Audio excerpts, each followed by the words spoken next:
Good evening, everybody. I'm Mayor Patrick Cooney. I want to thank you for being here and looking to help us with our problem. I want to start by saying that I know there are problems with the sewers here in Fairview Park.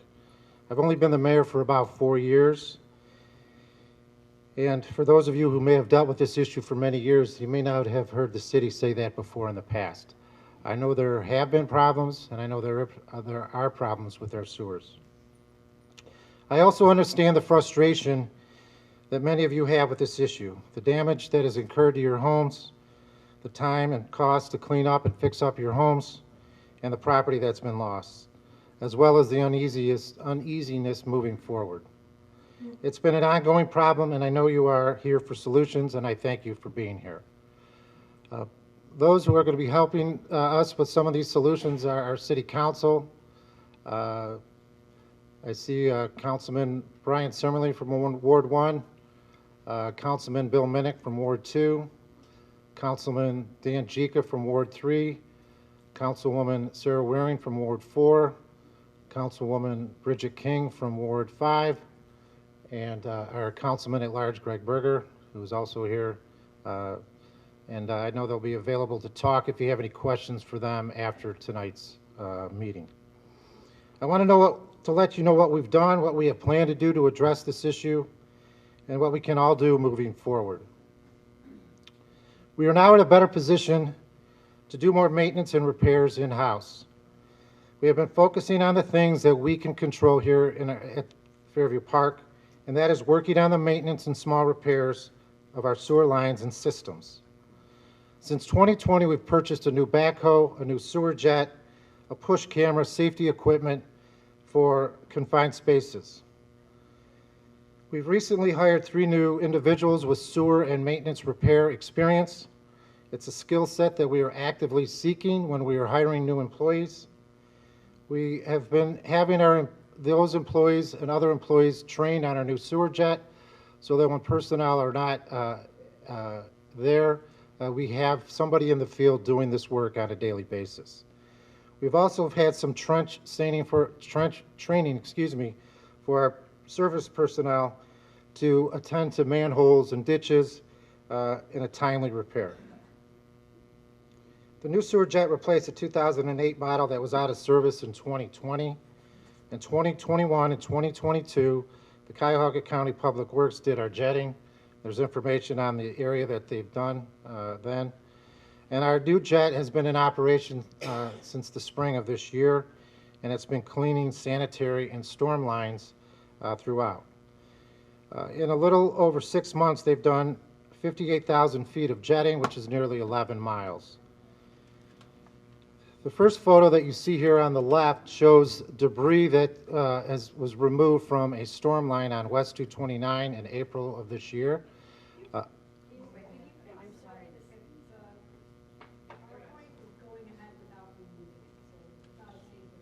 Okay, that's where we're at now. That's what I'm talking about now. So that picture on the left is the debris that was been removed from the sewer jet. That's the sewer jet. That's the back of it, and that's debris that was removed. And you can see how much debris is in there. That was only 640 feet of a sewer line that was removed. That's how much debris was in that area. On the right, we have a photo of our sanitary sewer line. There was some debris from the line and other causes, and you'll see that the jet will pull the debris to a manhole and then use a vacuum to bring it out. I know a lot of people have been asking about our sewer jet, where it's been, where it's going. Every Monday afternoon, we are posting on our website a jet tracker, letting people know where it's been, what it encountered, and how much feet it did that day and that week. We're going to be, if you came in when there's a sign-in sheet, we're going to be sending out sewer updates with respect to the jet tracker and other items. If you're interested in that information and you didn't provide us with your email, please do that before you leave, and we can keep you posted. One of the things that we hear questions about is where is it going to be next week? We don't know. And the reason we don't know is sometimes we have emergencies that the crew has to respond to, and they have to, assist with a blockage at somebody's home or assist with a dig, and consequently, we don't know how long that's going to take, so we're unable to predict where it's going to be. But the tracker will show where it has been, and that's information that we'll be, again, updating on a weekly basis. While they're out there doing the jetting, they're also looking at the catch basins, the sewer lines, looking to see if there are other repairs that can be done to a line, to a catch basin. And we're also installing restrictors in the catch basins. A restrictor is to limit the rate of stormwater that goes into a sewer in order to reduce the pressure in the system. I know in the past there were sandbags that were put on sewers to limit the flow into a catch basin. This is the same concept, but we feel it is a better use of our resources. It's a more permanent solution. This restrictor is in the catch basin, not out on the street, not subject to being run over, having to be maintained after a storm. So we believe this is a better use of our resources. We have a list of the streets that restrictors have been installed on. Not every catch basin on those streets has been restricted. If we were to do that, that would cause a danger on the road. There'd be too much water on the road. So we do it strategically and sporadically upon the street. Again, this is information that we'll be sharing with people as to where this has been done and where it will be done moving forward. Another program that we have in place is our Home Flooding Assistance Program. Our city engineer, Kim Kerber, who's here to my left, and our Public Service Director, Mary Kay Costello, they visit homes to discuss issues that people have had at their homes, look at their interior and exterior, and see if there are, provide recommendations on things that they can do to help minimize potential flooding problems. This is free of charge. You can call City Hall to schedule an appointment. They're there for about an hour, and they have, it's helpful for them to hear what the issues are, helpful for them to see what your setup is, because every house is unique. Not every house has the same issues. This is an exterior suggestion that helps limit water. The first being a rain barrel, catching water coming off a roof. It's a very nice setup. It has a splitter there, so when the rain barrel fills up, it then goes down the downspout. If you don't have a splitter and the rain barrel fills up, a lot of times that water just runs down along your foundation, causing other issues. We also show a downspout that's being splashed so that the water is being moved away from the foundation. Some of these things, again, are low cost, no cost, and every situation is unique. It's helpful for Kim and Mary Kay to see what you have, so please feel free to contact them. I want to talk a little bit about our sewers. I think it's helpful for people to be on the same page with our sewers. There are two plants that treat sanitary flow from Fairview Park. The Rocky River Wastewater Treatment Plant, which treats about 80% of the city, and the North Olmsted Wastewater Treatment Plant that treats the balance of the city. The Rocky River Wastewater Treatment Plant treats those homes north of Mildred and Robin Hood. The Rocky River Treatment Plant was formed. It was a collaboration with Bay Village, Rocky River, Westlake, and Fairview Park. It was created in 1982. The homes south of Mildred, and for ease of reference, if you will, if you live in wards 1, 2, or 3, you are in the Rocky River Wastewater Treatment Plant area. Wards 4 and 5, there are homes that are in Rocky River, also some homes that are in North Olmsted. The North Olmsted area, again, is south of Mildred and south of Robin Hood. Fairview joined that plant in 1994, and that plant handles water from North Olmsted, Fairview Park, and Olmsted Township. Fairview Park is not a member of the Northeast Ohio Regional Sewer District. That's a question we hear a lot from folks. We are not a member of that district. Other communities obviously that are.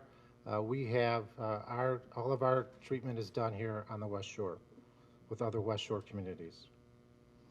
Types of sewers. We have a stormwater, a storm sewer. Storm sewer carries stormwater, rain from streets, from roofs, and conveys that to streams or to Lake Erie. Sanitary sewers carry all the sanitary water to the treatment plant for processing from businesses and homes. Once that water arrives at the plant, it's treated, and then if it's at the Rocky River plant, it's discharged into Lake Erie, and if it goes to the North Olmsted plant, it's discharged into the Rocky River. This slide shows that they're not just sewer lines that are under our roads. There are many utilities that are under our roads. Most streets from sidewalk to sidewalk have 5 utility lines underneath them. The natural gas lines are on each side of the street. Then we also have a water main, a sanitary line, and then a storm line. Okay, we're still there. That's, yeah. Okay. Okay. It's temperamental. Sorry, folks. Okay. Didn't happen before. But so this stretch that we're seeing, this is a diagram of West 220 where there's actually 7 utility lines, multiple sanitary lines, and a storm line, as well as the natural gas lines. And there's a 66-inch storm line running down 220 that leads to the Rocky River wastewater treatment plant. Often when we're dealing with sewers and certainly flooding, we're talking about I&I. It's called infiltration, and I&I stands for infiltration and inflow. Infiltration is when groundwater seeps into cracks and underground pipes. Inflow is when surface water gets into sanitary lines through improper connections from storm sewers, downspouts, or foundation drains. Here's a diagram of a home with a typical I&I. So it shows where I&I occurs on the residential side as well as on the city side. Sometimes there's pipes that are overaged. They sag and the seams aren't as strong, so water seeps in there. You get roots in the, if there is a seam that opens up, roots can get in there, cracking the pipes, allowing for seepage. On the city side, when you have older pipes, again, you have some cracks that allow for seepage. The reason we have some of the flooding is there's numerous reasons. Basement flooding occurs a lot of times when there's a large volume of water in a short period of time. Other times during long rain events or sustained rain events, there's infiltration from the city storm mains into our sanitary lines.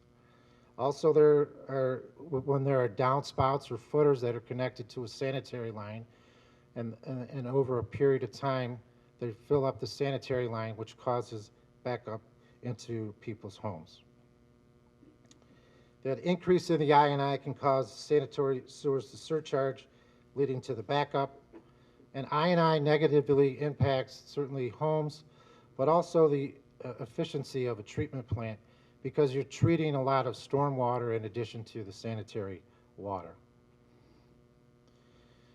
So as I mentioned before, we have the Rocky River Wastewater Treatment Plant and North Olmsted Treatment Plant. The Rocky River Wastewater Treatment Plant, on an average day like today, a dry day, would treat 13.7 million gallons of water, while the North Olmsted plant would treat 6.2 million gallons of water on a dry day.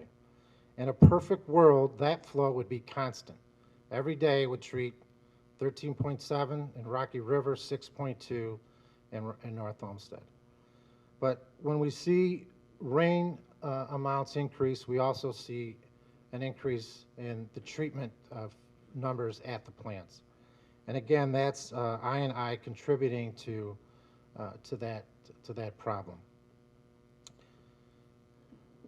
Other reasons that we have flooding is that our pipes are clogged or blocked. On the right, we have calcification that was removed from pipes during jetting. Calcification is caused by powdered detergent, grease, dairy products, wipes, and things as they get in the sanitary line and they get together, they solidify and they cause problems impacting the flow as well as causing blockage, impacting the capacity. On the below there we have garbage that's in a pipe. That was a televising that was recently done, and while they televised it, they found that garbage in there. Garbage from street, coming into the street. One of the things that we're going to be doing moving forward is providing information on our street sweeper as to where it's been and what it's done, and also looking at maybe purchasing a new street sweeper that is a little more effective in getting things off of the street.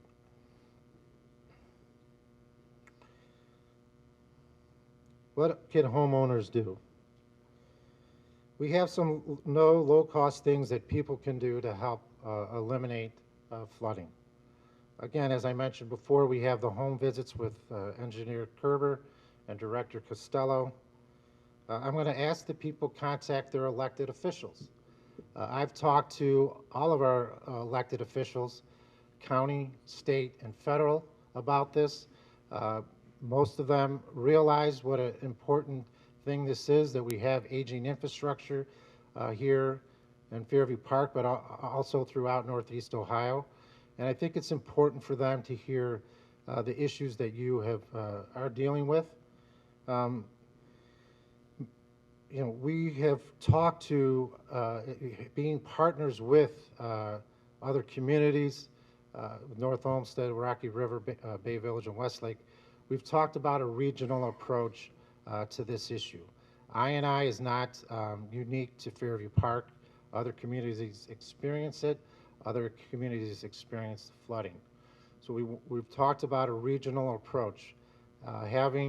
Being a partner with other communities and making grant requests, that's helpful to us because more people are affected and gives us more pull sometimes with our elected officials. You need to watch what you put into the pipes. Wipes clog pipes. You saw that picture earlier. Some of the garbage that's in a pipe. When you send something down a pipe, it's gonna, that doesn't break down. It's gonna be either caught in the pipe, or it's gonna be treated. It's gonna be caught at a pump station, or it's gonna have to be dealt with at a treatment plant. So we have to be careful as to what we put down into the system. And our underground pipes are not composting bins. People think, well, I'll just shoot my grass clippings down there, leaves, sticks, and they'll just disappear. No, they won't. They'll get stuck, and they're not going to break down. It's not warm enough in there, down there for them to break down. So we need to be cognizant of what's going on there. Other opportunities are investing and making maintenance and repairs at your home. If you do happen to schedule an appointment with Engineer Kerber or Director Costello, and there's some things that you want to do there, you can discuss those with them. If you have a quote, they can talk to you about what they've been seeing lately with respect to that type of work. Also, maybe provide you some direction on what to do. Sump pump or replacement of other older pipes is always is something that if people can do, it's encouraged because there's a lot of opportunities for I&I to occur there. We realize that that's easier said than done. Some of this is very expensive. Um, We've discussed with the Ohio EPA ways that we can use funds to help people with private improvements and maintenance, specifically with the goal of eliminating I&I. We're also looking for other grant sources to make available to people to pay for these type of repairs. We're looking at other programs that are out there and to share that information with you if people need assistance in paying for these type of repairs. We have some future projects that are in progress, and some of them that we're planning. Currently in progress is new sewers on Woodstock Avenue. Those are being designed. We're hoping that construction will begin in 2024. We got a grant for $3.5 million from Congress for that project. Some more congressional funds that we're hoping to secure is $1.2 million to assist us in a design of a equalization tank to hold stormwater during a big rain event. That's one of those things where I'm going to ask people to reach out to our Congressman Max Miller. He's been supportive of this. However, it's currently in Congress, and the more I think our representatives here, the importance of this, it'll be helpful in moving that along. The EQ tank, again, it holds the water during a storm event, producing pressure. Once the storm subsides, then the water is released and sent to the treatment plant. We recently applied to Ohio Division of Public Works for a sewer grant on Stanford Avenue to replace sewers and water main. We're in the process of final designs for the West 227th Street pump station, adding new adding new pumps that'll be more efficient and move stormwater faster so it can be processed more quickly at the plant, and also adding capacity so we can store more water at the plant. Another project that's currently in design is Coe Creek. We had some erosion issues that we're addressing there. We had a $75,000 state capital grant to address that. It's in design, and we're hoping that'll be taken care of here later this year, early next year. And that's in Bain Park. That's where that is currently taking place. Here's a timeline of these projects. We will be sending out updates on them as time moves on, as things change, so people know where they stand. We're also positioned well for future projects. We have had modeling done showing the flow of in our system.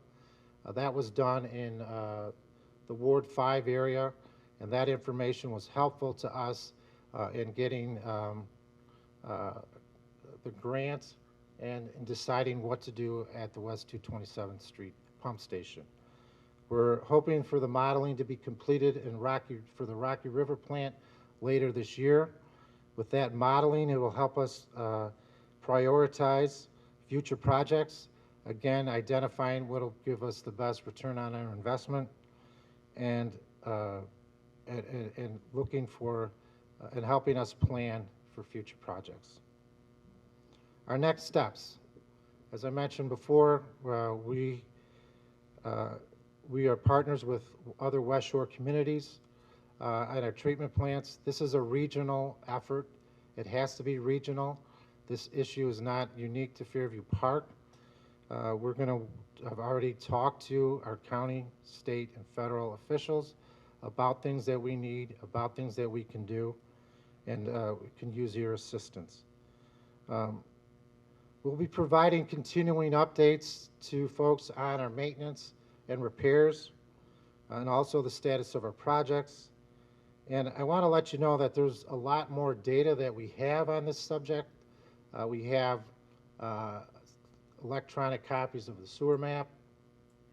We also have hard copies here today if you want to take a look at those. We have data on past projects. We have data on past studies. but it's not something that I wanted to get into today. We can talk for really hours on that type of stuff. I wanted to hear from you about what your concerns are, what you would like to see done, ideas that you may have, because this is something that we have to do together to solve the problem. So, but that data is going to be shared again with our sewer updates. And if after you've reviewed it, you have a specific question, you can bring it up to anybody in the administration or with council. So we're going to have a question and answer here now. We have a microphone in the center aisle. I ask that people go to the microphone because we're having this is taped. That way, individuals who are not here will have an opportunity to hear what the questions are, as well as you here in the audience. Also would ask if you're having difficulty maybe getting to the mic, we can bring it to you. Just raise your hand and that you state your name and your address for us. Thank you.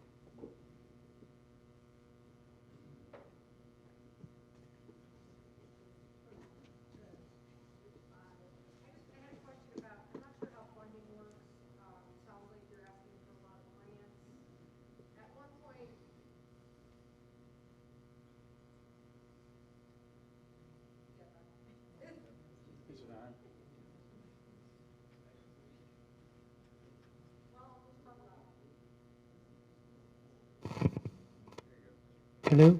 Hello?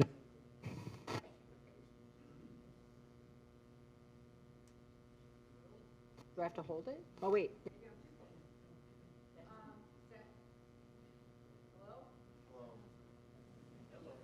Well, if you Okay.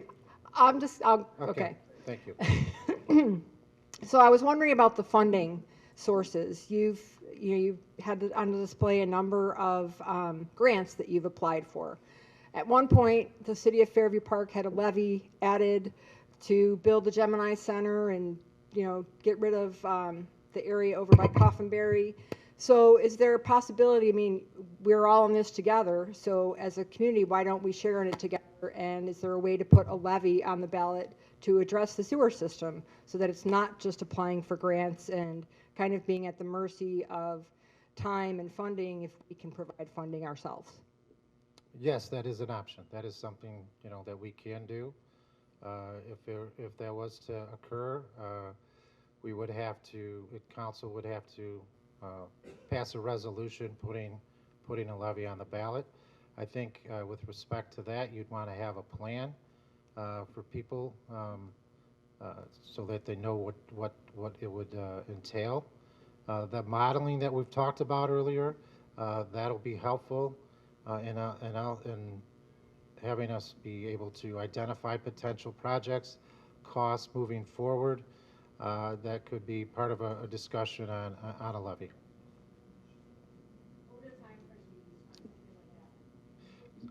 Sorry.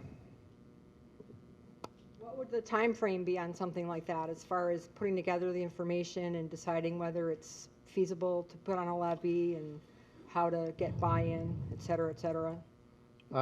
Well, again, and the modeling should be completed at the end of this year. We could have possibly some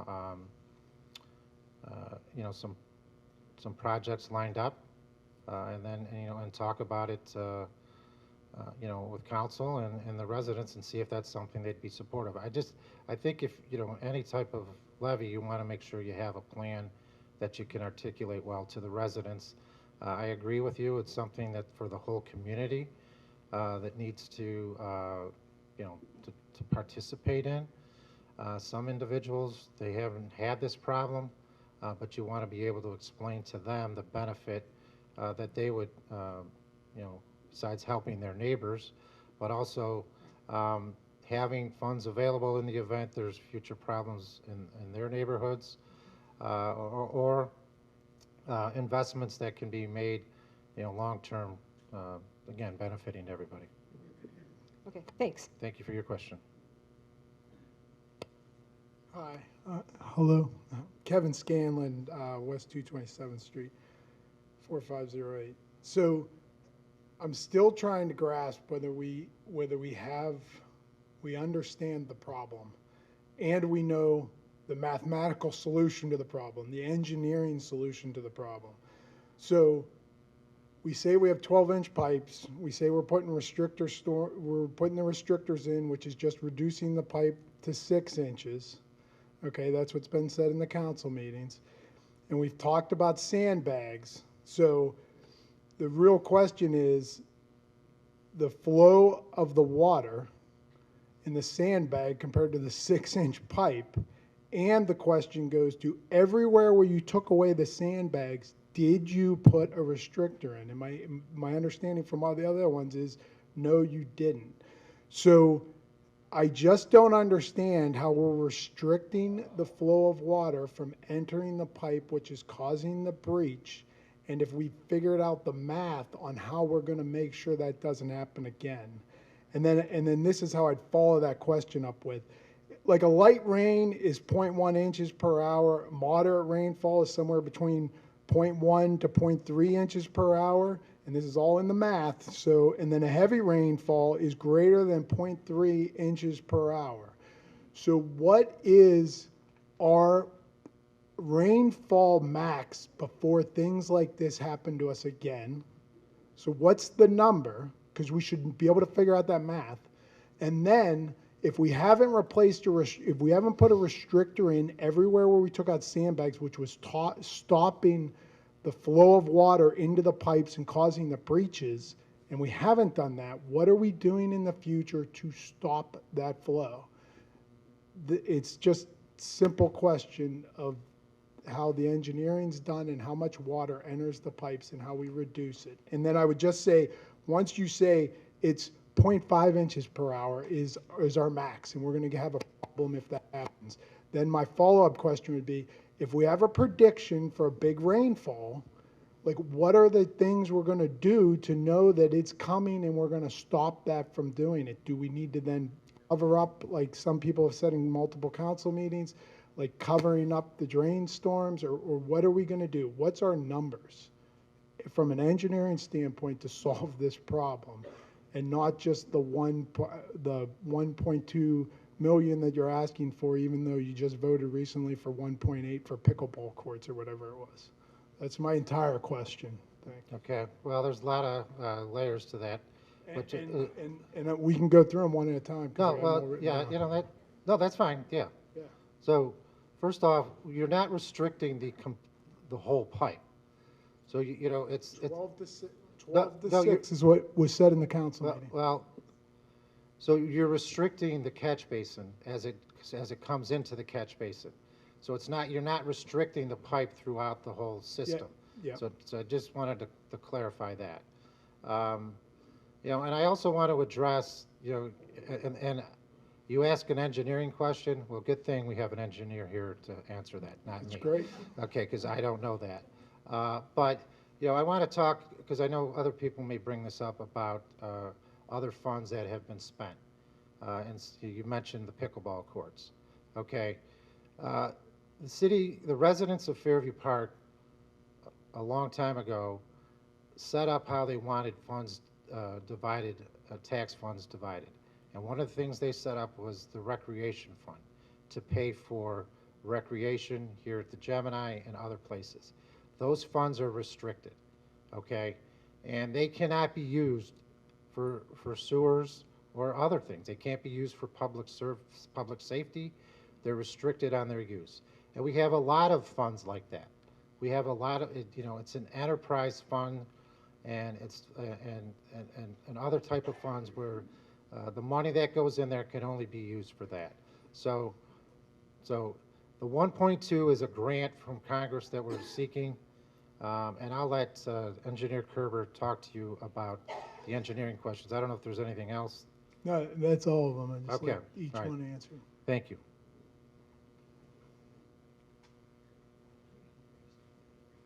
Okay, I'll try to get all your questions, but I don't know if if I miss one, remind me at the end. So the modeling that's being performed by the wastewater treatment plant will create a model of the system.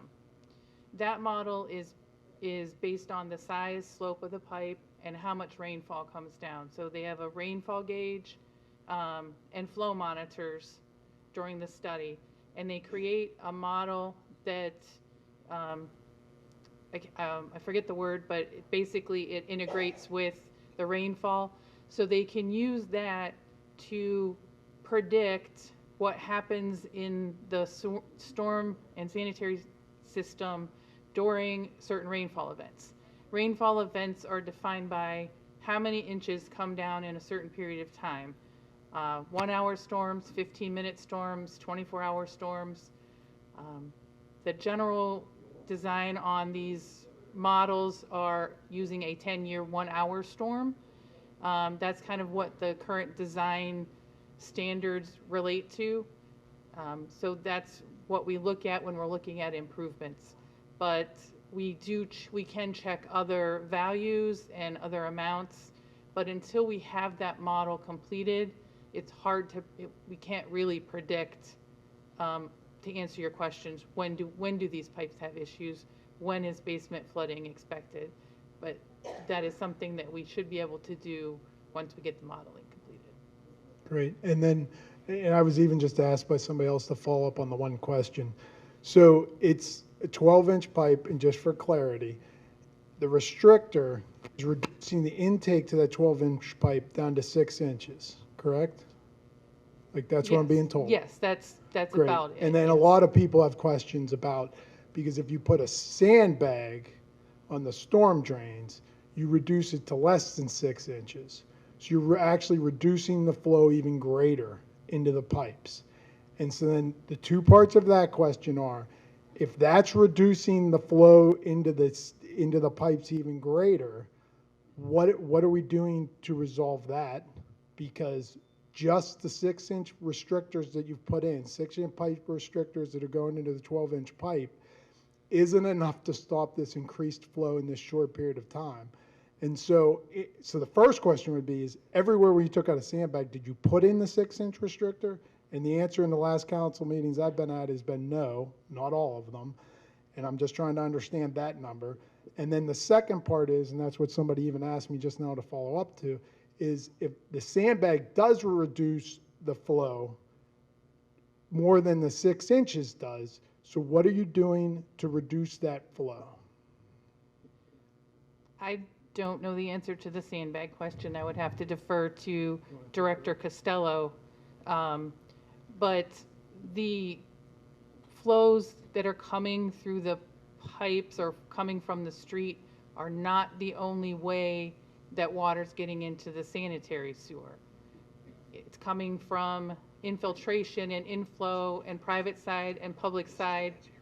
I don't think there's a quantitative way that you can define how much a sandbag holds back versus how much a restrictor holds back. Well, you can by the size, the volumetric flow rate based on the size of the hole for the water to go in. It is physically possible to measure that. And then I will just add to you, you said it's hard to tell. What in my area on my street, when we got these kind of rains, the street looked like a river. It did. And it would, and that is, now I know we have some people that the whole thing's turned into a river, but if you get further and further away from where the water is flowing and you turn those streets into rivers to reduce the flow so it doesn't fill up the pipes, that's where we're at. And ever since the sandbags went away, my street never looks like a river. And you can measure it because all you do is say the sandbag was leaving this much gap, and that is the volumetric flow rate that goes through that size area. Like, so it is possible to figure it out. And I know that we have you do this as your living? So you go ahead. So I can pretty much answer that question. So the sandbags on top of the street do restrict the flow going in. But if you have a self-cleaning catch basin, which you guys are trying to restrict, a self-cleaning catch basin goes into your combination sewer. So if you have a regular catch basin. We don't have combination sewers. You don't? No, we don't have combination sewers Okay, in Fairview so Park. with your I&I then, you're having everybody splash off. And at that point, you're saying the storm is being overwhelmed, and then it's then dumping into our sanitary, which is going up. correct? Up our lines. Correct. Okay, so the invert plates, are they on in the majority of the city? Or they're- are there no invert plates? There's only invert plates on a few streets in the city. Okay, The so you're older- basically making it a combination sewer is what you're telling me. Because the- if you don't have invert plates, it's going to infiltrate your sanitary sewer. But it's not a combination, you know. It the will back up into my terminology- basement, though. The terminology is not a combination sewer because a combination sewer always has the storm and sanitary sewer flowing through the same pipe. Correct, you're correct. But if you don't have invert plates to separate that, it will infiltrate your sanitary We- and then back up. We have invert plates on several sewers in the city. The other sewers are separate systems. Okay, so you have, okay, separate sewers. Systems. Okay, separate so sewers. with the jetting then at that point in time, so you said you did 11,000 feet this year? 58,000. 58,000 feet, so it was 11 miles? How many miles of pipe do we have in the city? We have about 88, Okay, so we've done an eighth, basically, of the city. Since when? April, Okay, 6 months. okay. So are you asking everybody to splash off during a rain event? We, when we meet with the people, we are asking people to splash when it's feasible. So basically what they want you to do is cut off your downspouts from going into your actual line and splash them off onto the driveway. Now, actually, it is better for you guys to do that. You will have a river on your street, but you won't have a river in your basement. So it does help. That is true. I would rather have water on the street flooding my front yard than in my basement. Part of the problem with the splash off scenario is we had sandbags that were reducing it from going in from the street in there. So then some of us would be retaining that water on our streets and not filling the pipes. The city has chosen to eliminate all sandbags, which then has made a street like mine where we didn't get flooding in the basement because it accumulated on the street, because we followed the splash off from the past. That isn't happening because we took away all the sandbags that are on the upper parts of the drainage system. I understand lower people are like, the sandbag's not working, but we're not getting splash off street water. I went out through both storms. Neither time did we have any accumulation of water in our street. After the first time, that's when I contacted the city and I'm like, why aren't we doing the sandbags? Because we're going to be back here again. And sure enough, we got hit again. And it was the same exact scenario over again. I'm sorry. I'm just like, I've been at a bunch of council meetings. I'm trying to just do it. There is math behind this on the flow rates from a 6-inch restrictor to a 12-inch pipe to a sandbag to a drain basin to the whole thing. And we're not getting splash off water in our streets. We're getting all the water in our basements. Thank you, Mr. Scanlon, if I may. A restrictor inside the catch basin is much more efficient for many reasons. First of all, in the rain events that we had on July 20th and August 23rd, sandbags would float away. I mean, they would just float away. Many of our catch basins are the style that are built into the curb. And once that sandbag floats away, it might as well not have been put there to begin with. If a truck runs that over, if our plows plow that over, that sand goes into the catch basin, and I think everyone can still recall those calcifications that you see. You know, sand, water, time, pressure, that's concrete. So we like to think of the most efficient. How can we be the most efficient in this process of keeping this water on the street? And we know that when we use bricks at the bottom of that catch basin to brick up those pipes, and I know you're fixated a little bit on the 12 and 6, it's different in every catch basin. Every catch basin's a little different in what we can brick up. Our aim is to brick half the pipe up. That's our goal, to reduce that flow at least 50%. Other people have mentioned, why don't we put those bags over it and just completely cover it. Well, we want this flow, this rain, to slowly enter the system. That's our goal, is to slow down the water, slow the process, and let the system catch up. So if we have our restrictor slowing the water down, eventually that will go down. We don't want the water to stay in the streets for many, many hours. Our goal is for as soon as that rain event stops, we see that water receding very, very slowly. Now, a dandy bag, and sometimes people in our construction areas see that water staying there for an awfully long time. We have to have someone come and adjust those bags. And we don't want to have to do that because our hardworking service people, many of whom are here tonight, who are putting the restrictors in, would have to go out, leave their families, leave their homes, and make these small adjustments so people don't get injured and cars don't get damaged and accidents don't happen. So it's safer, it's efficient, it's more reliable, and it's a better use of our personnel resources. It's better for the system, and it keeps that sand out of the system, lowering our potential for more of that calcification. So I appreciate that you're, a proponent for restriction, because you should be, and we will keep going and keep moving in to restricting more catch basins so that we can hold that water on the street. I don't know if that answers the engineering part of your question, but Kim and I will be here afterwards. Yeah, We'll- I'll we'll give be one happy to last talk. piece, and then I want to hand it over to everybody else, because Yeah. I'm sure other people want to ask Thank you. questions. You said I'm fixated on those restrictors, which is fine, just let me I'm finish. sorry.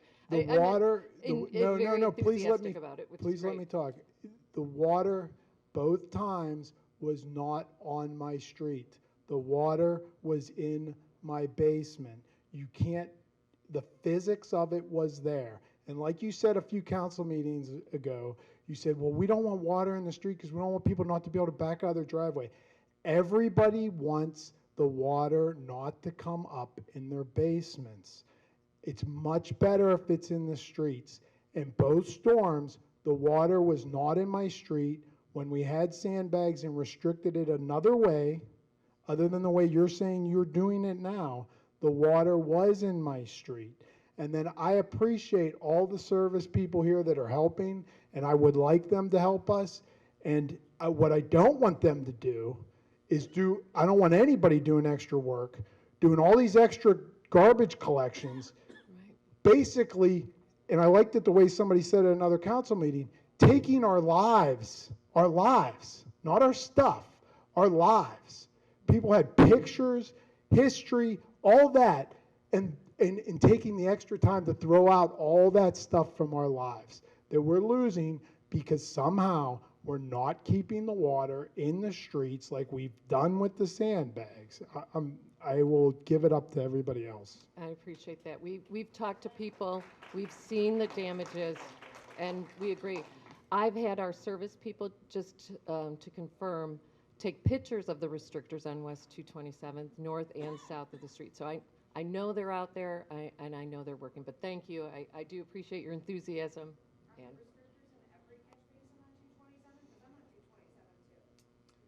as the mayor said, we can't put them in every single one, but we hit the majority. It depends on the geography of the street. If there is a dip or a bend in the road, we try to stay away from those because we do want that. We don't want to create any issues that could become a liability for the city. So I'm going to let the folks that are at the mic. Thank you. I just have one more quick question. What determined who got the restrictors? So we looked at places where reports of flooding came in from previous flooding events and prioritized those streets based on the people calling in. Are there any on 224? I have my list over there. I'll check it out with you before you leave, and I'll. Now, are they mainly on sumped or are they mainly on self-cleaners? So I think the self-cleaning, are you talking about centrifugal cleaning? The one that goes straight down the main? we have to put those in for the EPA purposes. We're required to have a certain amount. So I'll talk to you about those that we're going to be putting in on Woodstock and the streets we're replacing. But these are just bricked up pipes. So I will talk to you about that as well after. I'll be happy to share. And anyone interested in any of those topics, happy to stay and have those discussions. But Okay. thanks. Very good, thank you. You're welcome. Hi again. I'm Brian Hemmes, live on the first block of Seabury off 210, Ground Zero as we call it. I was the one at the meeting right after the big flood of August that I handed out a flyer on pipe bursting. Pretty much went ignored. When I pushed a little bit, I was told, I believe by the woman who's the engineer, that no, this is not going to work. Couple days after the meeting, look out my front window, there's a gentleman with a stick and a wheel, walking up Seabury, measuring. Went out and spoke with him, very good guy, took time, didn't dismiss me. From an engineering firm, this is competing. I asked him about the pipe bursting, and he said, that would work, but he says, truthfully, I don't think you need to do that.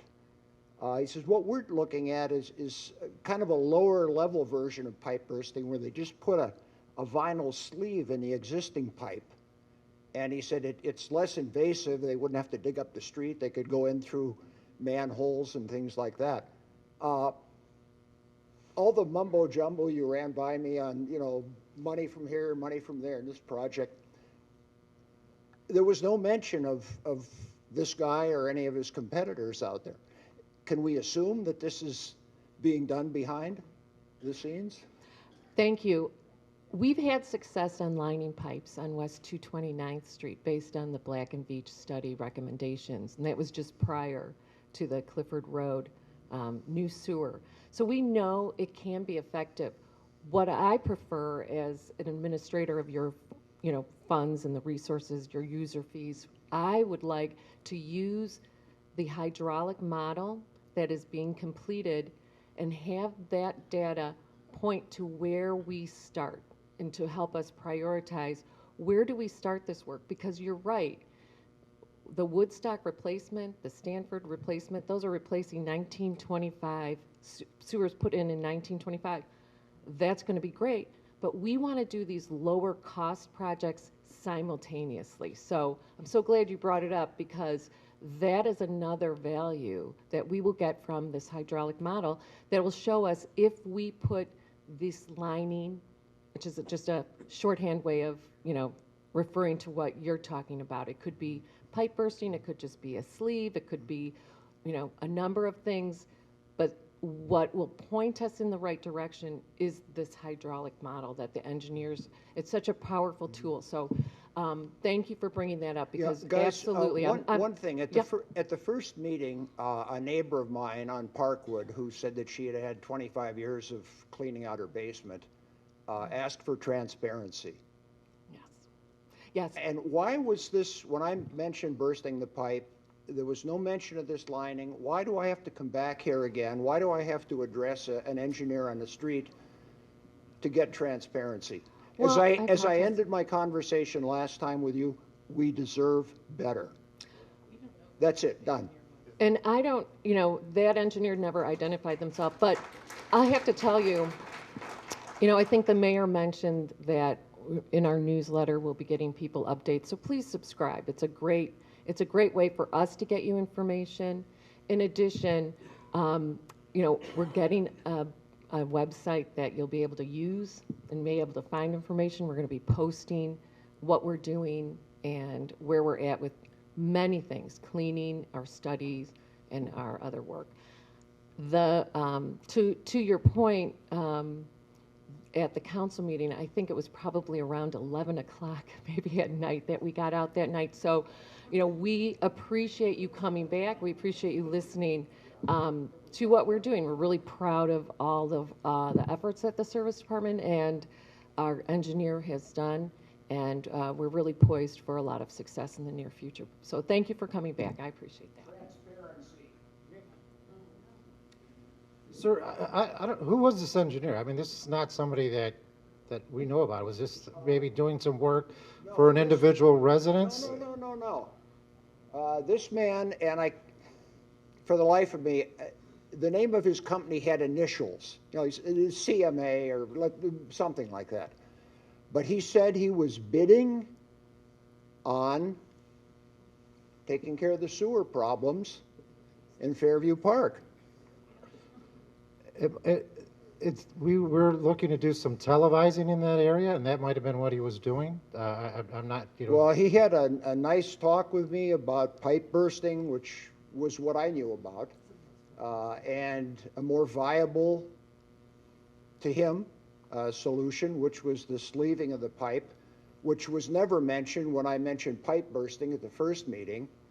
Why is it like now I'm hearing? I'm just, Well, it's, and deep in my heart, I feel that 5 years from now, we're still going to be having this same meeting over and over and over again. Well, here- Unless somebody does something, we deserve well, that's better. why we're here, and that's why we're listening to Well, you. that's your job. What's that? That's your job. And I if you want to understand. keep your job, I understand. Well, sir, things will happen. sir, you know, that's why we're doing this meeting, because there are all sorts of things that can be done. You know, you asked about pipe bursting, the engineer addressed that question. After You know, I asked the second time, and she said, no, it wouldn't work. Okay, but the sleeving that, you know, well, I think we've been down that road. But that is a possibility, what you were discussing with that So, gentleman. but you that- know nothing about this man who's walking up and down Seabury Well, I with think a he stick was, and a again, wheel? as I mentioned, we were looking to maybe do some televising there, and he might have been there for that purpose, and then you got out of It the sounded conversation. like the company that he was with was beyond a local company. They did work throughout the country. Okay, I'm not, I don't know, this is, There were three or four initials. Okay.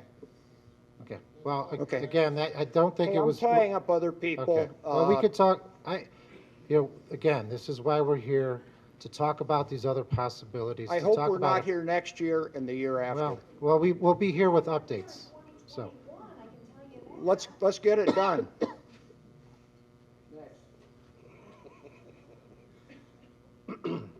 Ryan Teeny, corner of Northwood and 210. My question for you is, you guys keep talking about restricting the storm, that the storm goes to the wastewater treatment plants, which it doesn't, it goes to the lake and the rivers. Only the wastewater goes to the treatment plants. They're separate, completely 100% the whole way. Well, I just want you to make sure everybody knows, you don't have a storm going into your house. The only way that you get storm water into your house is from the sanitary when it comes into the sanitary. Move along. When you block the storm sewers and slow them down, Well, how do you think that water gets into the sanitary? Through the that manhole slide up. covers, through cracks, through leaks that they don't maintain storm and sewers. What are you doing to maintain the actual sewer lines? Are you, we've seen the jet truck cleaning out in portions, cleaning out the storms. What about the sanitary? they're doing both the storm and the sanitary lines. They're jetting both storm and sanitary. If you look at the jet tracker report, it'll say what type of line it is clean, Okay. whether it was storm or sanitary. It'll provide information on the footage, Are you provide also information cameraing? on, I'm sorry? Are you also cameraing? We've cambered some streets. We've not all the streets, obviously, but we've cambered Well, some the- streets. of course, We'll the ones provide that are- information on that as well. You know, so on the screen is the storm lines and sanitary lines, the different types of lines. And the storm lines, you are correct, those go to Lake Erie or to a creek. Right. It doesn't go into to the treatment plant. Right. The sanitary line does. So, Right. So when you back the water up onto the street and cover the street, where do you think that water's going?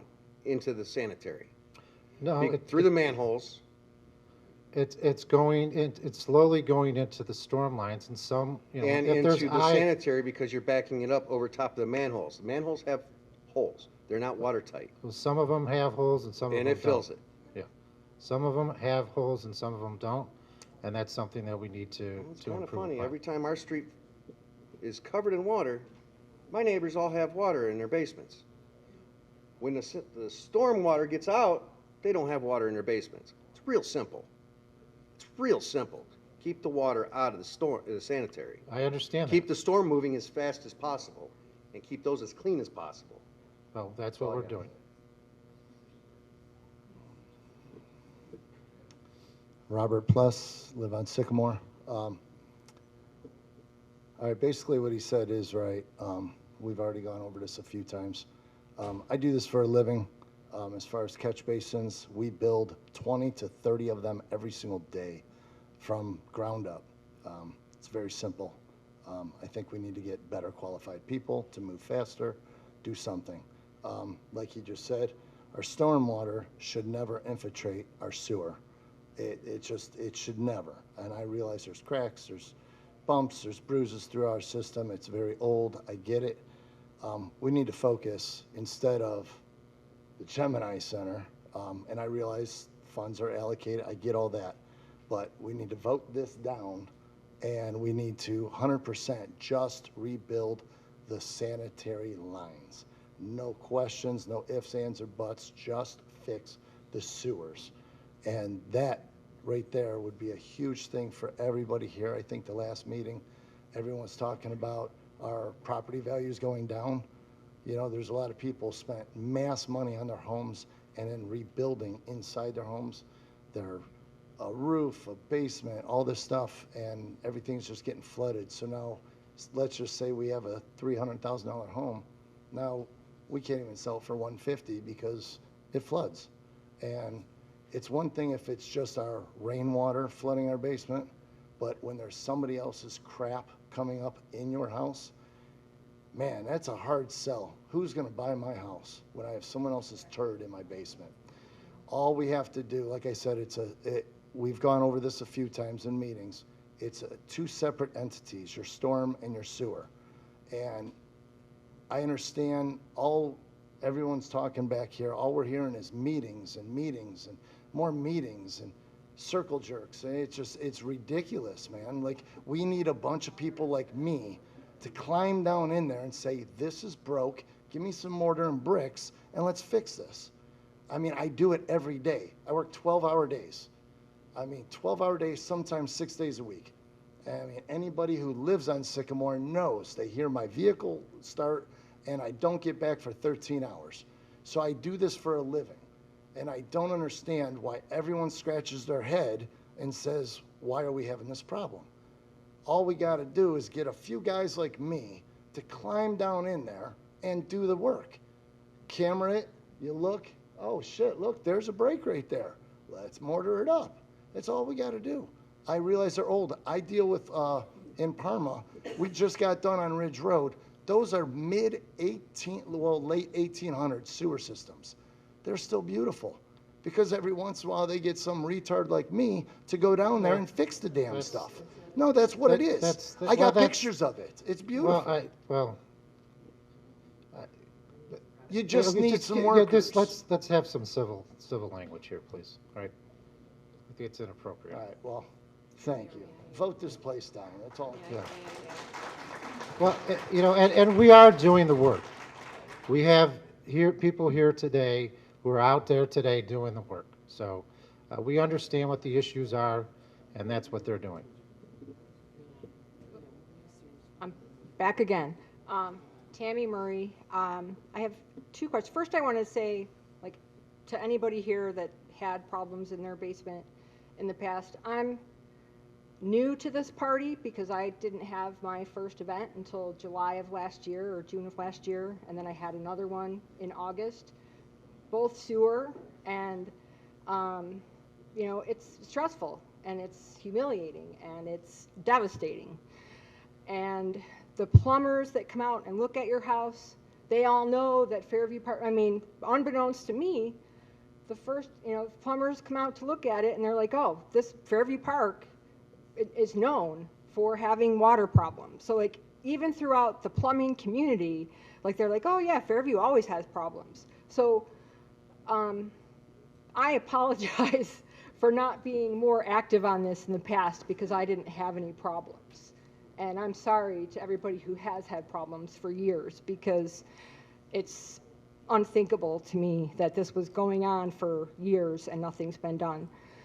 But my questions are, one, you mentioned the Northeast Ohio Sewer District. So is there any benefit to becoming a member of the Northeast Ohio Sewer District instead of just the district that we belong to now? And then, so that's one of my questions. And then the second question was, so the way I look at, and I mean, I appreciate you guys are doing the best that you can do. You know, Mary and, I'm sorry, I don't remember the engineer's name. They both came out to my house, and I would recommend, you know, having them come out. I have made some of the changes that they've suggested, and it's been good. But I see this problem as like two-tier. There's Band-Aids that we can apply, and then there's the long-term problem, which, you know, some of these people have addressed. There's cracks in the system that maybe that some of them could be immediately fixed and done in a quicker time frame. But then there's also the things that we can do on a daily basis as Band-Aids. So I guess maybe in the transparency of having these weekly or monthly emails that you're going to send out, if you could please, I guess, outline what are the Band-Aid things that we can do house to house that will work, and two, what are the big picture things? Because the other question I have is this modeling idea that you have. Is that looking at rainfall over the past 20 years, or is that projecting to rainfall in the climate change era, when rainfall and storms are not going to be like they were in the past decade or the past 50 years? The rationalizations that I heard when this happened on my street was that, oh, it's because of climate change, because we're getting too much rain at too short of a time. So if climate change is an issue, then those models damn well better be set up for, projecting climate change rainfalls. Because if we're going to base our current plan and our fixes on old data, it's not going to get us anywhere, because the status is that we're going to be getting more rain from here on out. So those are my two questions or concerns, and hopefully those, if they're not currently being addressed, that's something that you'll consider. Well, thank you again. We will be sending out tidbits, information to people to help educate them about some of the issues that we have here, and give them suggestions on things that they can do, as well as updating them on the work that we're doing. With respect to the modeling, I'll let Engineer Kerber talk about that. But there's certainly, you're right. I mean, climate change is an issue here, and it's something that we have to address with the intensity of these storms, and we see it all over, not just here. And even though that's an issue, we still have to do the work. I mean, there might be, New York had, 8 inches of rain a couple of weeks ago? Right, but I guess, but I want to make sure that those models are taking that into account, because if they're... And I'll have the engineer discuss that. But my point is that we're still going to do the work. And then plan for, the maintenance work we're still going to do. From a planning standpoint on the infrastructure upgrades or things like that, the modeling should help us, but I'll let and also with respect to the Northeast Ohio Regional Sewer District, that would have to be all of the communities, Rocky River, Westlake Bay Village, and Fairview Park would have to agree to that. We're part of, our system is all contained and going into Rocky River. So that's something that would, it's not just a decision that Fairview Park can make. It would have to be done in conjunction with the other communities. It's not something that we have discussed. Similarly with North Olmsted, that's something that we would have to discuss with them. I'm sure there's a lot of operational costs that would be, to make the changes, but it's not something that we've explored. Again, but going forward, if there are those discussions, we'll share them with you. And I'll let the engineer discuss the modeling. Thank you. For the modeling, we use the latest rainfall information that's available. It's from NOAA, the National Ocean Atmospheric Agency. It's their rainfall atlas. I don't know how often they update it, but that is generally what we use. And then we look at the storms based on the different year intervals plus the length. So we run a lot of different models, and we definitely will take into consideration looking at the higher rainfall amounts, especially looking at the ones that we received this year. That's very helpful for us to use as a gauge and going forward. So we will be taking that into consideration.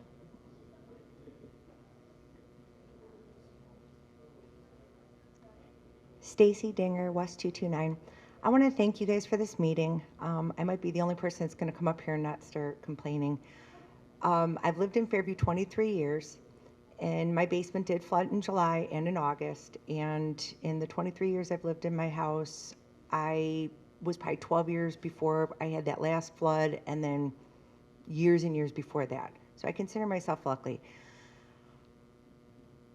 Climate is changing. People can say it's not, but it is. If y'all remember, we used to have snow all winter long and play in it as children, and we don't have it anymore. We have 60-degree days in January.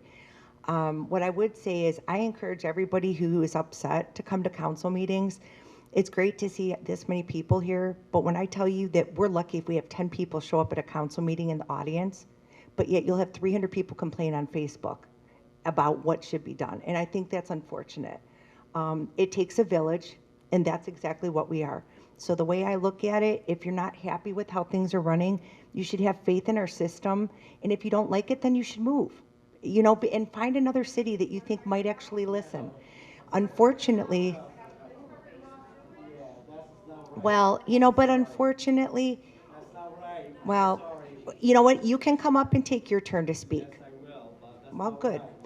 So, if you're going to sit here and you're going to want to attack our city about it, then please come to council meetings, learn about things, because I came back in June, well, actually it was July, and I was ready for guns a-blazing too, because I was not happy. And my son had just moved back into the house, was living in the basement, and had everything he owned on the floor. So believe you me, we suffered. But I do come to meetings, I do listen to what has to be said, and I do believe that the people that are in charge of our city are trying to do the best that they can. And if you don't believe that, then that's unfortunate. So, thank you. My name is Matt Lowry. I actually don't live in the city of Fairview anymore. I grew up here. So I am actually an American Legion rider. I'm one of the crazy guys in the parades on the motorcycle. So that said, I'm actually representing my in-laws' home, which is right here on 212. 18 years of my 30-year career has been in sewer and storm drain rehabilitation. Okay? First of all, number one, every last one of you needs a backflow preventer. Every last one of you. Okay? Put that into your head. These are takeaways, okay? You need a backflow preventer for your home. Okay? On what? On both your sewer and your storm drain. Period. Period. Number one. Number two, restricting flow is not going to fix your problem. It will never, ever fix your problem. As a matter of fact, you need to rehabilitate every single line. How much line are we talking about here? 100,000 miles? How much are you talking about? 88 miles. 88 miles? Plus Okay. or minus. So, 18 years, I did what's called cured in place liner. Okay, it's a fiberglass resin-based liner that unfolds like your socks do. You open a manhole here, you open a manhole here. You run it down the line, you cook it off. They send robotic cameras, which I used to operate. I used to run one of your sewer trucks that you're talking about. and they cut the services out for each single home, okay? That increases your flow by 100%, guaranteed. The reason for that is it gets rid of all of your joints in every single line, okay? This will fix your problem, people. I promise you. And your street can be rehabilitated in a day, 1 day, okay? It may be costly, but how much is it costing every time you flood? Which I come from my home in Avon to here every single time my in-laws' place floods. I'm here, I'm fighting it with you folks, okay? I'm not downplaying the city at all. I love this city. I'm still a member of the American Legion in this city when I could be one in my city. I came back here as a little boy. All I ever wanted to do was be in the parades and be that military guy. Now I am that military guy, okay? I'm simply telling you this will fix your problem. You have to increase your flow. And by the way, the sandbags, you were all being sandbagged, period. That's ridiculous. I've never heard anything like that in my life. Thank you.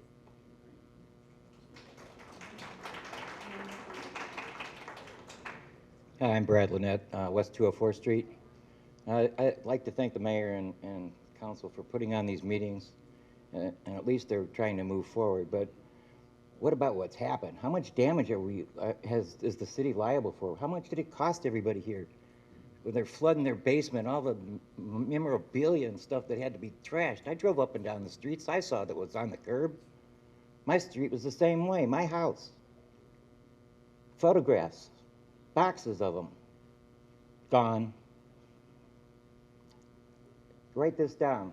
I have a email address, fpsewers@gmail.com. I'm forming a class action suit.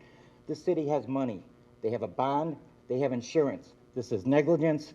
This was predictable, and I want compensation for everybody in here. Thank you very much. My name is Oriana Klimek. I live on West 227, and I live on West 227th, and we've lived in Fairview Park about 16 years. We lived on Coffinberry for about 11 years. We never flooded. We never flooded. We never had sewer backup. I moved to 227 6 years ago, and we have had sewer backup 5 times. And I'm not talking about a few inches. We had a foot of sewage in our basement. So years ago, we lost all of the memorabilia things and the keepsakes, and now we just keep minimal items down there that are of sentimental value. We did have some furniture. We did have some shelving down there. We lost all of that. And just this year, we are in about $4,000 in losses. We have another $3,000 coming up because we are going to do the backflow valve. We did have the city come out, and they did help us run through some remediation ideas, which was very enlightening. They also helped us kind of plan out what we need to do to mitigate the losses, but we're never going to recoup that money. We're never going to the items that were lost. I know that. I'm disappointed because I feel that our home has lost value. I feel like I'm stuck. The woman earlier who said if you don't like it, move. It's not that easy because I can't afford to move because of pricing. And I can't afford to sell because my house is not going to get what it would have gotten in June before the flooding. So with all of that said, I do appreciate the efforts, and I understand that we just have to plow forward with this and do the best that we can going forward. I know that you had mentioned that there are a lot of studies going on and some work with the Ohio EPA trying to get perhaps some funding in for some of the residents. When would we realize some of that? Because I would love to do a sump pump. I can't afford that right now. I don't know when I'm going to be able to afford it, and I'm afraid that I'm going to lose out more down the road because I can't afford to buy a sump pump because I keep repairing damage to my basement and lost appliances and etc. So what could we do time do you think something might feasibly happen for us? Thank you. Unfortunately, we don't have a time frame on that. We've had recent discussions with the EPA, and it's something that we're going to need to discuss with council. We'll be providing updates on that. We're also looking again at other funding resources besides the EPA. So I'm sorry we don't have a time frame. It's something that we want to see it as a sustainable thing, maybe as a loan that people pay back or a grant, depending on the circumstances, so that we can continue it on. And so we're looking at those various options, and as we have those, that information, we'll share it with you. Oh, okay. Thank you very much. Thank you. Good evening, everyone. KC 4462 West 226th Street. We live in free country. And I think everybody in this room who live in Fairview Park, they live in Fairview Park because they love Fairview Park. They want to live in Fairview Park. I've been here for 30 years. And there's no one has the right to tell me if I don't like it to move. It doesn't matter who is it. This is a free country. This is democracy. Democracy is 50+1. We choose the people who run the city, not to give us just a word to do what they said. And that's what we need. We need people to do what to say. Thank you.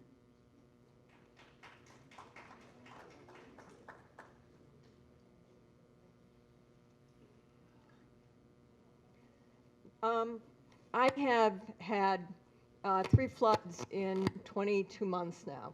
I have now lost my insurance. I have had to go with Ohio Fair Plan. That is, they view you to see if you're eligible to have insurance. I have what they call a binder for about 4 to 6 weeks on my house right now. If I have a fire or I have like somebody crashes into my house or a tree falls, at least I have some coverage. I've had 3 companies tell me that I am insurable now. I have had one quote me that did say they would $3,340, and that does not include sewer, just fire damage, property. I understand when I asked the engineers, and I forget who, 22 months ago, October 8th, 2021, we had that flood, and I think about a month later, somebody came to our house, gave us a couple ideas. A lot of stuff is like $10,000 if you want to tear up your floor and have one of those backflows put in. Can't afford that. But they mentioned something about Woodstock, that they had looked at that sewer system, and they were going to redo Woodstock. And I don't know why they chose that area. I mean, I'm in Westwood, I'm on Eastwood, 21102 Eastwood, and I'm wondering why they're not choosing 210 or some other, how did they pick Woodstock to redo this sewer system? Well, as was mentioned earlier, there's streets in Fairview Park where the sewers are close to a century old, Woodstock being one of those, Stanford and Belvedere. Those are inverted sewers, so they basically, when there's a lot of water, the storm line easily gets into the sanitary line. We don't understand there's a lot of need, and there's a lot of competitive, requests throughout the country, and we felt that this was a competitive application, and we were successful. It's enabled us to do Woodstock. It's helped us design for Stanford, and we're moving forward on an application for Stanford. And we feel that as you improve and remove stormwater from sanitary lines throughout the system, it improves the whole system. So that's that's why we chose that area, because we felt it would be a competitive grant, and also for the need. It's something that had been identified, I think, 2006. They've been talking about making those repairs there since 2006. Can I just mention, when I looked at that time frame, you're talking 2028 before that Woodstock, if they do start it on time. It's going to take 5 years. No, I think it says, if it says it's 2025. I thought I saw 2028 on that. No, it's going to be starting in, well, I'll let the It's engineer. starting in 2024, but it looked like it was going to end in 2028. And I'm thinking, I don't have 5 years of flooding. If it's happening literally less than a month, between July and August, it was less than a month, or just a month. No, And I have not seen anybody coming down my street. I've seen, it looks like there's very heavily, like on the east side of Fairview and like the west side, but like the center, I didn't see anything on that jet system. I mean, I've had 3 floods in 22 months. Could somebody come down on my street and fix my sewer? I mean, I can't do this anymore. I mean, it's just getting too expensive. I can't put carpeting down there, that's for sure. I mean, I have everything in tubs. No furniture value down there. Next thing, what am I going to do? Lose my washer and dryer if I get that much more water? I mean, I'm now looking for insurance.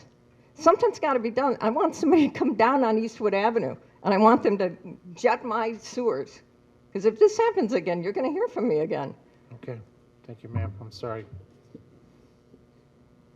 Hi, I'm Kelly Palovic, and I live north of Lorraine on 227th. We've been residents of Fairview Park for 32 years. We've dealt with flooding on and off. Our basement is unfinished. We actually built off the back of our house. Everything is up on cement slabs. It's still a pain. I mean, we still have to clean. We're getting older. It's taking us days. We have neighbors that did waterproofing. They have sump pumps. Didn't work. We just got a price to do a gravity disconnect, which was recommended. It's almost $13,000, and they're like, well, we could do this, but there's no guarantee. We do have a backflow preventer. We just spent $400 to have the camera testing done around our house, which was recommended. Everything is flowing fine. Our backflow preventer is fine. There's no issues with it, yet we still have continuous flooding. We did, and I will say, the ladies came out. They were wonderful. If you have not asked them to come out, do so. They did give us, we are going to reroute the downspouts. We are going to do certain things, but my concern is people dumping all this money in, and there's still no guarantee. Our neighbor spent $20,000 on waterproofing, and they still had water. The people across the street just moved in 1 year ago. It was not disclosed that Fairview 227th is a flooding street. Their basement was devastated, and they lost a ton of stuff. 227, it appears, north of Lorraine is a problem area, and I mean, a lot of Fairview is a problem area, but I shouldn't have to have an unfinished basement. I shouldn't have to pay to have cement slabs to put my appliances up. The last 2 floodings were 9 inches. Even though I have a 7-inch slab, I lost my washer. I'm on my 3rd hot water tank. I mean, how much more are people expected? And we're dedicated Fairview residents. We haven't left in 32 years. But we're getting older, and it's harder to clean up. It takes 3 days to bleach water, and we dare to file a claim because we don't want to get dropped. But it just seems like it's such a slow process. So thank you, ladies. You are doing, I envy you. I don't envy you for the job that you have right now. But there's got to be some quicker movement, and people are spending money, and it's not helping. They're still flooding in their basement. Thank you.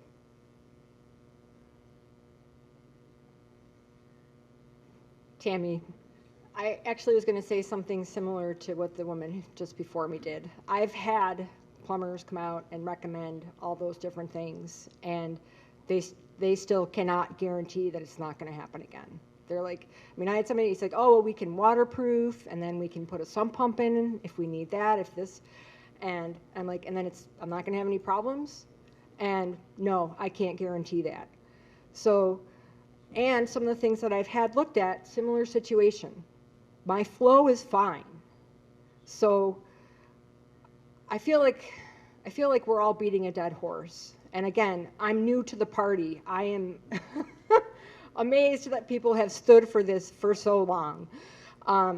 But these stories are like unbelievable. People are losing their lives and losing a ton of money and then sinking a ton of money into their house and still not having, you know, a situation where they feel like they could sell their house at a profit. The backflow valve, I have neighbors, 2 neighbors on my street that had backflow valves and they still had water after the other storms.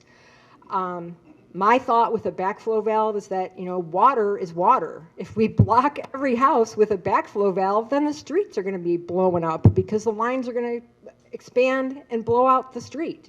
So I don't know what the answer is, but I feel like, and even after this meeting, I still am not sure if we're on the right path or not, because I feel like there's not a solid answer. And maybe that's just something that, if that's the case, you need to admit that and let us know. But because giving people false hope is the worst thing that you can do. Like I was told after the first time that, you know, we don't understand why you even got this. You probably won't have a problem again. And then 2 months later, a heavy rain and I had sewage in my basement again. So I guess I'm just asking to not perpetuate false hope, because you can only string people along for so much time, and then eventually there's going to be something that breaks. Well, I don't think anybody can guarantee that nobody's ever going to flood again. I mean, and we're not going to say that to people. It's because, you know, if we get 8 inches of rain like they got in New York, you're going to flood again. I mean, that's just the reality. But that doesn't mean that we stop doing what we can to fix the problem, because we may not get an 8-inch event. We may only get a 1-inch event or an 1.5-inch event. And these efforts will help us. So, and that's what we're doing. You know, we're looking, every home is different. That's the problem. There's so many different, every home is different. There's multi-pronged approaches that people can take to help themselves, and there's things that the city has to do, that the city is doing. This is not all on the residents, and I say that all the time. We have to do better maintenance. We have to find better sources to make these repairs. With these intense storms, with these events, we're looking to add capacity to the system. That's the EQ tank that we talked about earlier. By having an area where you can have, during any type of event where water can be held and out of the system, that'll help. And so those are the things that we're working on. It does take time. I know people want it done sooner. We want it done sooner, but we're not going to promise you it's going to be done tomorrow, because it's not. That's just the reality. But we are doing today and tomorrow what we can, cleaning the lines, finding places where we can make repairs, and looking for funds to help you and to help us. Hi, my name is Gary White. I live at 19330 South Sagamore Road, off of Coffinberry Estates. First of all, been here in Fairview about 21, 22 years, and my heart goes, and my basement has never flooded, by the way, not once. My heart goes out to everybody here who has had a flooded basement. Got some friends here, and over Summerfest, at a Summerfest party, just listening to the stories of, people dragging everything out of their basements, people that can't finish a basement, lost appliances, everything else. A little history here. There was some flooding on my street probably in the early 2000s. Councilman Simmerly grew up on my street on South Sagamore Road. And the reality was, to fix that flooding, the street got repaired. Remember that, Councilman? What year was that? 2001. There you go. So I think we can sit here and talk about sandbags and restrictors and everything else, but the reality is, the only way it's going to get fixed is if the storm lines are fixed and the sanitary lines are fixed. We were told early on, go ahead, you know, disconnect your downspouts, move water away from your house. That doesn't really solve the problem. The problem gets solved by fixing the lines, point blank. And I think it's on this administration to make that the #1 priority in this community. I hate hearing the stories of everybody losing everything they have in their basement, bleaching walls and everything else because there's floods repeatedly. And we know what the problem is, and we know what needs to be done to fix it. That needs to be the priority in Fairview Park.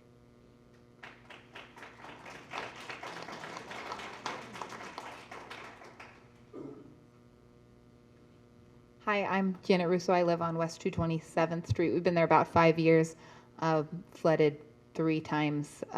We were lucky our first one was just a couple inches, so then we knew it was going to happen, and we stored everything up about a foot. This past year we got about 8 inches and then about a foot, and we were able to save a lot of things because we had stuff stored high enough, but we're still cleaning up. I mean, my husband and I just got babysitting yesterday over the weekend so that we could both be down there sanitizing the floor. I wanted to just ask, and I was glad you brought up the equalization tank again, because I wanted to ask about that and a couple of the other projects you mentioned. Can you just, so the equalization tank, what's the time frame on that? Where is it going? And what, you talked about it adding capacity. I don't know, is it similar? I've heard about the NERSD tunneling systems and stuff that they're adding to add capacity. Is it something like that, or is it something different? Can you just tell me a little bit more about the equalization tank, the time frame, and what it's actually supposed to do, and if it's going to happen? Yeah. Sure, I can at least talk about what an equalization tank is. Okay. It is a large system of pipes, or it is very similar to the tunnels that the Regional Sewer District uses. It's a series of pipes or whatever, pipes put together, large pipes or a tank system, just various ways to store. It stores the water that gets into the sanitary system. Mm-hmm. So we say it's storing storm water, but it's the storm water that gets into the sanitary sewer. So we want to try to relieve the backups into the basement because that's where it comes from. So we store it in this tank. And then as the storm decreases and there's more capacity in the pipes, we pump it out. And then it goes to the treatment plant for treatment. Okay. The location, TBD. So we have to figure out where the best place is to put that. We will look at city-owned properties first, parks and things like that.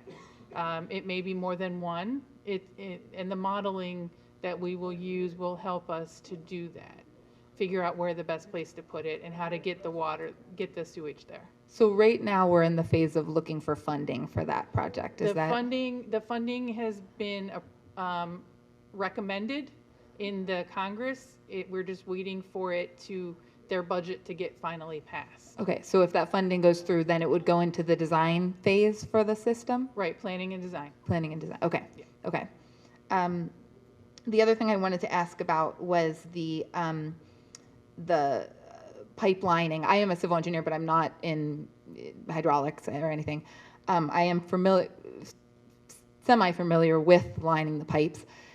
Is that, I know it's been talked about briefly, but I guess I'm wondering, have you had engineering firms look at the system? Has anybody, I know obviously replacing the sewers is a good solution, but it's an expensive solution that takes a longer amount of time. What have you had people look into lining the pipes and whether that's a recommended solution or not? We have looked, we have actually lined pipes on 229 in the past. Mm-hmm. It's definitely a solution. that we, will continue to consider. And it's appropriate in some places and not appropriate in other places, and it really just depends on the configuration of the sewers, how big they are, how much water's coming through them. It's really a whole system-wide thing. I&I comes in from other places other than just the main lines. So I&I, there's is that, could you? the inflow and infiltration. Okay. There's multiple places where that can come in. So you also have to consider how are we mitigating the other ways I&I comes in as we're doing the lining also. Okay. So it's a little, it's a process. I know Mary Kate and I say that a lot, but. And I don't know, I don't know how I missed this, but I did think we had combined sewers based on, I mean, I guess just based on the assumption, based on how much water was getting into our sewer pipes. I mean, yeah, we had a foot of it in our basement. So we definitely don't have combined sewer. So so it's basically, it's the cracks is the main way that it's getting in. Is that my understanding? And then what is those, I don't know what those invert plate things are. Can you tell me a little more about what those are? Sure. We do have separate sewers, so we have a storm and a sanitary sewer, but on most streets, they're in very close location to each other. The storm's here and the sanitary's down here. They were built in the same trench.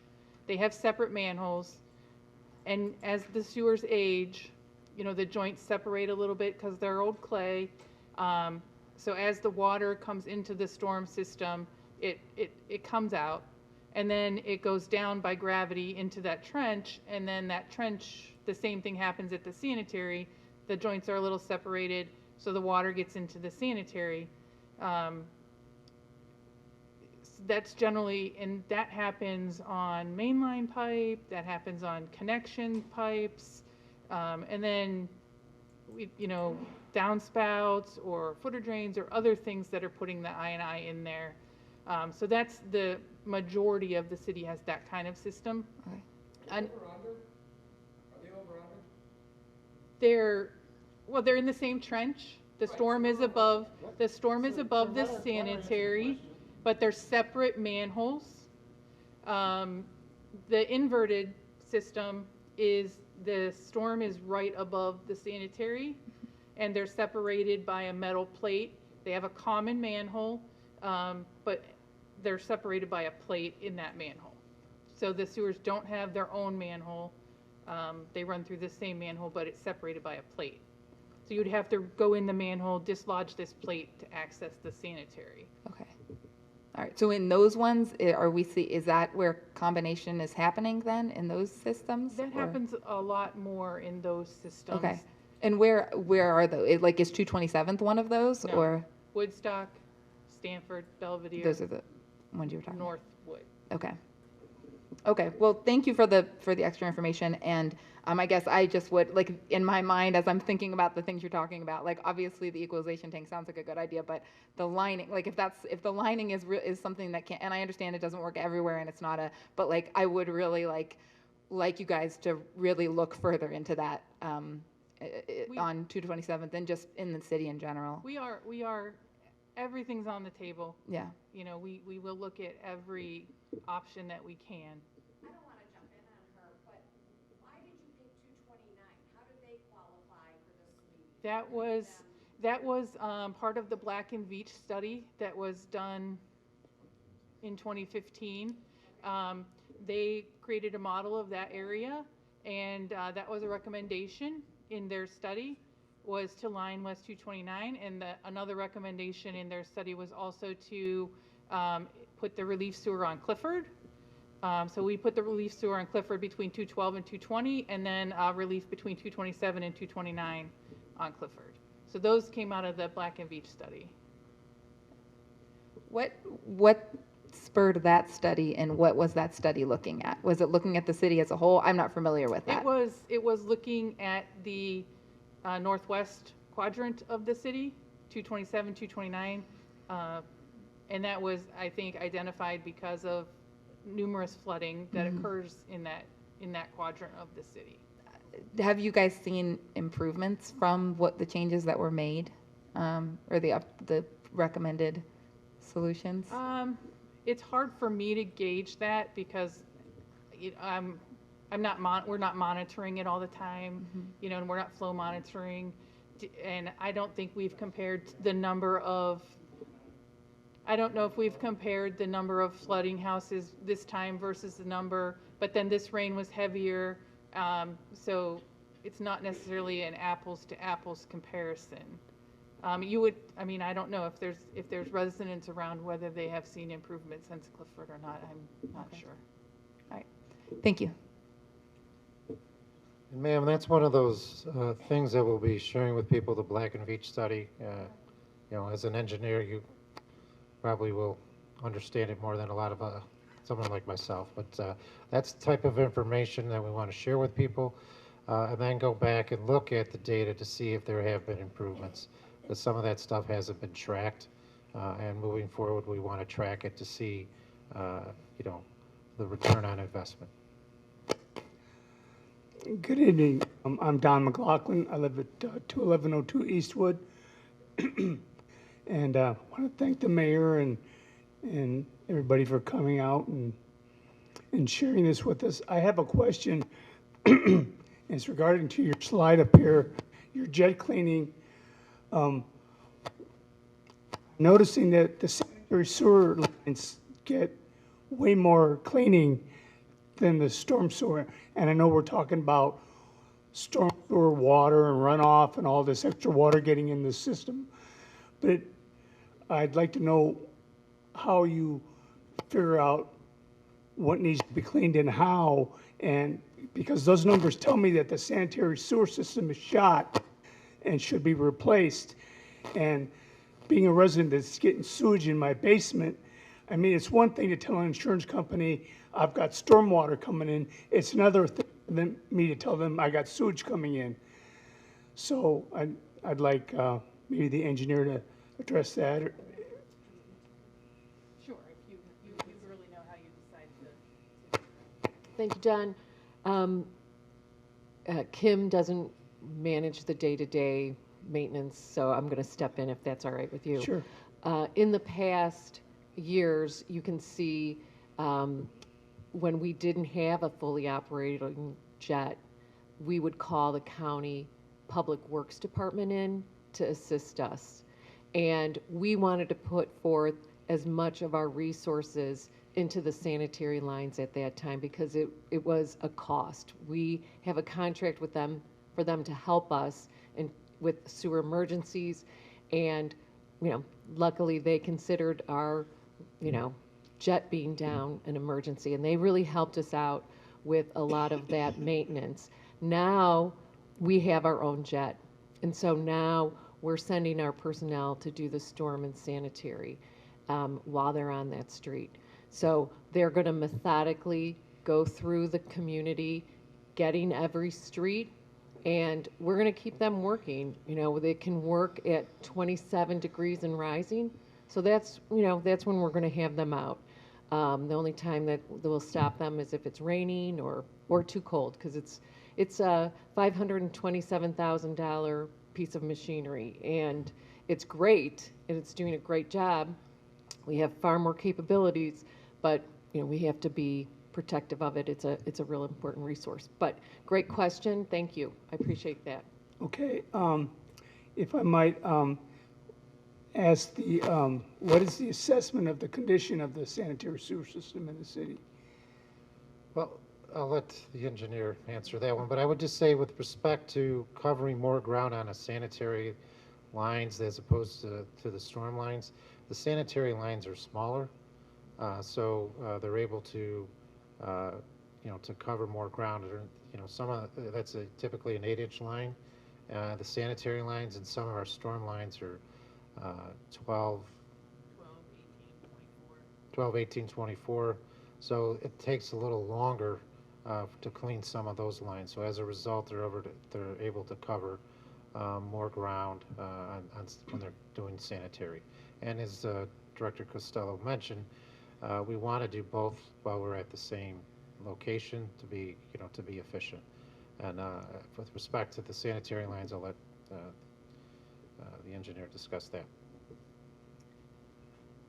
as with every aging city, we have sewer lines that range from good fair condition to poor condition. When we identify issues, we do our best to fix those issues. Somebody asked earlier about Woodstock, why it was selected. Through videotaping of Woodstock, it was determined that that sewer is in very poor condition, and that's why it was highlighted as, one of the, projects that we wanted to do. We don't have an assessment exactly on every street, but it takes televising to determine that. But in general, the sewers are in good condition and functioning as they should. Is the assessment that's being done, is it something that is going to be made available or shared with the public? The hydraulic model will be shared with the community and the results. And the jetting is being shared, and if there would be any videotaping, that would be available if people wanted to review it too. Okay, thank you.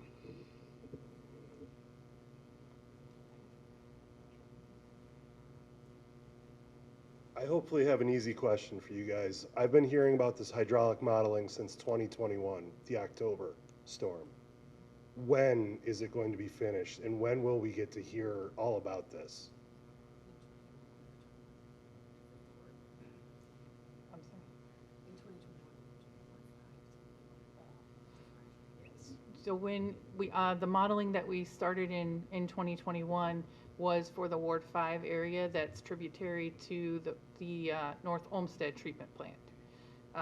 That model has been completed, and we've used that to determine that we need to make improvements to the West 227th pump station. The model for the Rocky River tributary area should be completed by the end of this year. So then once that's completed by them, we will be able to take that model and run scenarios and What's start the making turnaround determinations. time? Once it's completed, you guys get it. When will there be answers, I guess, is what I'm looking for. It's hard- Transparency as well. I mean, it's hard to say. I don't know. I Thank you. can't say a timing.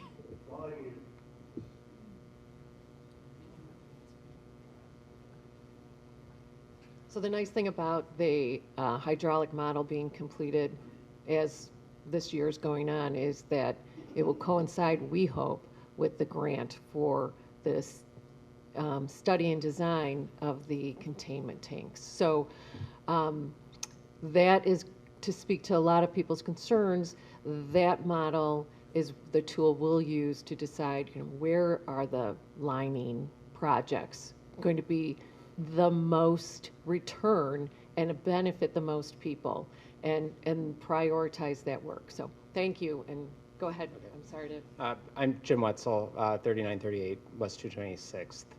So I have two questions. So is it correct to assume, so since you've had the hydraulic modeling for the North Olmsted drainage area, are most of the projects that are underway at this point focused on that drainage area? The West 227th pump station improvements are a result of that hydraulic modeling. Okay. And once those improvements are done, we'll probably need to adjust the hydraulic model based on the new pumps and their new efficiencies and effectiveness. And so we'll revisit then prioritizing around that collection area. The Rocky River hydraulic model is going to be something that we use moving forward as well. But that's, that is completing as we move on through this year. So at this point, anything that would benefit the Rocky River area is more anecdotal? No, the Woodstock sewer we know will benefit. That's going to start construction in the beginning of the new year. Stanford, we'll hear about the funding in December of this year. So we'll know, and it's an excellent application. So we're confident. And the EQ tank, we'll need some time. You know, the engineer and the mayor mentioned maybe more than one site. We really need to use that hydraulic model to point us into the right direction. Again, we want that big return impact on as many homes as we can get. Okay. And then a second question, kind of a follow-up question. At several points you mentioned that you determined where to go for certain things based on resident complaints, based on scenarios where you knew there was flooding. I guess, has there been any sort of a thought to doing systematic data collection instead of just relying on, certain homeowners to call in? Because honestly, like, my basement's flooded, I didn't call in. I do things on my own property and I take care of, I do what I can do.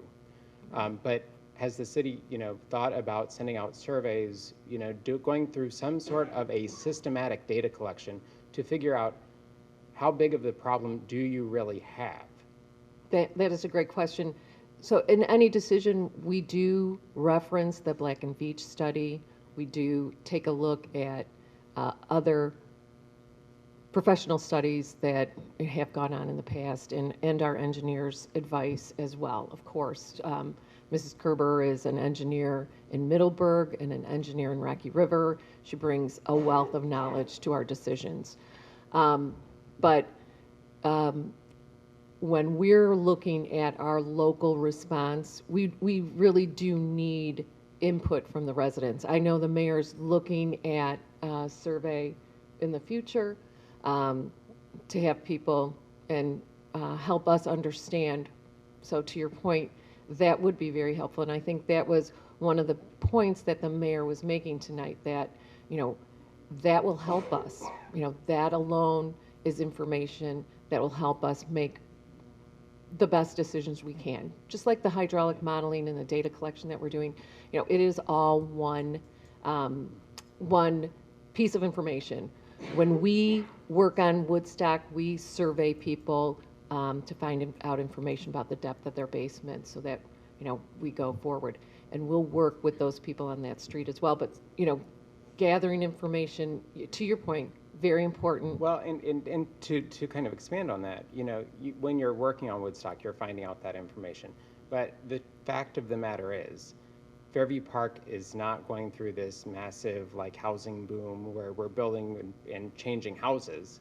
That is data that you can collect now and know it for all homes in your city. And we do keep the information, the calls that we do get. So please, let us know. But it needs, again, yes, I'm standing up here and I'm saying my basement flooded 2 times this year. It's, and I could give you every date where it's flooded in the past, right? But, that's only a very small sample, and it's only because I'm offering that information. I don't think it would be out of line to ask the city to try to solicit that information from the residents and, bounce that information of when these floods are occurring, who has been flooded against who has a basement. Because I guarantee you on my street, I'm one of the few basements. So I'm probably a lower priority street, honestly. I should be. So. Well, thank you. And absolutely, that was a long answer I gave you for yes. That's true. It's information that we will use. And, well, yeah, that's it. That's the answer, yes. Thanks. Sure. Thank you. My name's Tim Markison. I live on 229 north of Lorraine, and the lining has helped. I can tell you that. The other thing that I'm hearing is the lining, we believe, will help the city overall, because we discussed the sanitary sewer and some of the things there. So that is a viable solution. I think we need to start talking to all our neighbors about disconnecting the downspouts and have the engineers and the city show them a way to put that into their lawn that can percolate into the lawn, not flood the driveway, not flood the street, keep things like that. So those are viable solutions.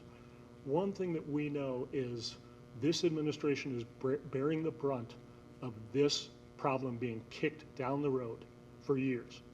My neighbor has lived here for 70 years, and they've had this problem ever since. So when we talk about modeling and we talk about solutions, let's also start talking about timelines.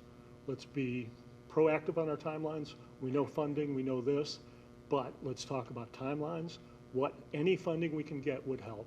And if we get a lot of funding, what do we do? If we get a little bit of funding, what do we do? But I don't think this community will accept any more of we don't know. And I think this community needs to start to hear timelines, okay? Thank you. Did your basement flood? My basement did flood a little bit. When you get closer to Westwood, it floods worse. I'm up near Lorraine, so it doesn't flood as bad. Thank you, Mr. Markison. We did have the timelines up there tonight. We're going to continue to update those. Yeah, we And just then we need to have hit 'em. forecasting. We just need to hit 'em. No, but to your point, we're going to have, Yes, I've- revenue forecasting, things like that to share with people. What the, what's been done in the past, so people can get a good idea of what's happened in the past, what can go on in the future. Gotcha. So But I've lived it's a lot of, I'm sorry to I interrupt. lived on 229 for 16 years. I lived on Woodstock for 5 prior. So I have lived with this problem in the whole time I've been in Fairview. Okay, well, thank you for that suggestion.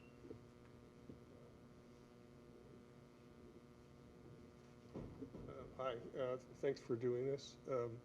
I'm John Straka over on Rockport. It's been 7 years since I had a basement issue, but I have friends here and other friends who aren't here that have had issues. I'd just like to ask you, because a lot of what you're talking about are pretty long-term projects, the basin and everything else. We're talking months, years, whatever. But the jet cleaning system, you've done, if I heard correctly, about 11 miles out of 88 miles so far in 6 or 7 months, right? That's correct. And I know a machine costs $500,000 and it costs a salary to run it, but is there any way you can accelerate that? Because I assume this has got a positive impact on a lot of neighborhoods, right? I mean, you're not doing it for nothing. No, it's definitely, So you don't have to buy another machine necessarily for 10 years or something, but can you, lease, yeah, so I don't borrow, Yeah, so I don't know I thought I mentioned it earlier. If I didn't, I apologize. I was talking to a lot of people about this today, but I know I did discuss it earlier today. So we did look into leasing another sewer jet. It's $99,000 for 6 months, for a 6-month period. That was something we talked about. We got that quote I think in September, and as the director mentioned, we can't put the machine out when it's under 27 degrees. So this time of year is not a good time to lease something for $99,000 when you just have a 6-month period.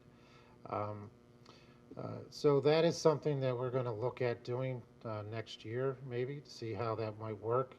That's why we were having our employees, a lot of whom are here, who work on the jet. They are trained on it, so that if we do rent one, that they can be out there simultaneously doing the So work. it's a 6-month commitment you have to enter into? It's not. Well, it could be nothing 6 less. months, it could be a year, you can buy one. I mean, there's all sorts of I know, options. but this is like a pretty short-term help to the residents. And, it's 90,000 or whatever. I mean, I'm hearing numbers here. People are spending, No, on their basements are going to add up well in excess of that. So. No, the issue is if you rent it, you rent it in September or October, Yeah. you're not using it in January and February.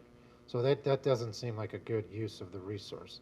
But if you get it in April, then you have it till October. The guys are still out there. They were out there today. I hear you. I'm just saying that this is a short-term. Yes, it is. Something Yeah. you could do now. Right. And again, I know I talked about this today, and I might have discussed it with somebody might else. have missed that part. Okay. But yes, that's something that we've talked about. Another thing, people talk about buying one.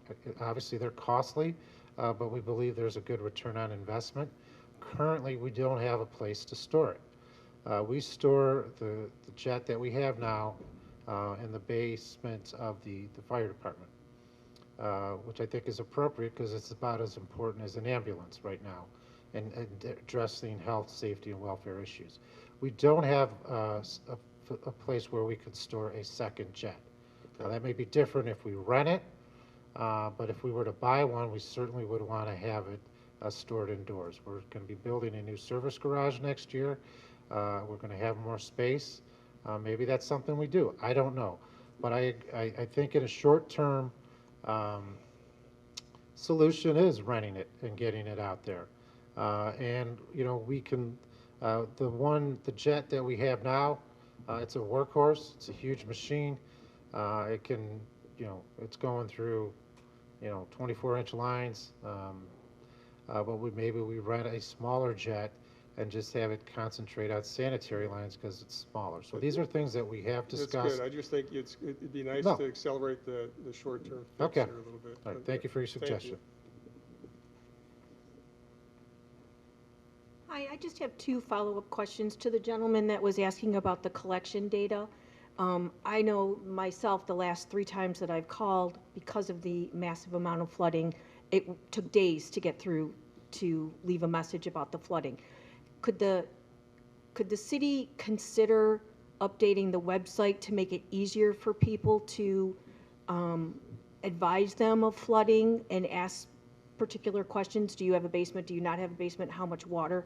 I know not everyone has email, but the majority of people have email, and it might be easier for them to be able to get the information to the city and then let the people that don't have email be calling in. Because I know that it took a couple days to finally get through, because there's only so many people answering the phone at City Hall.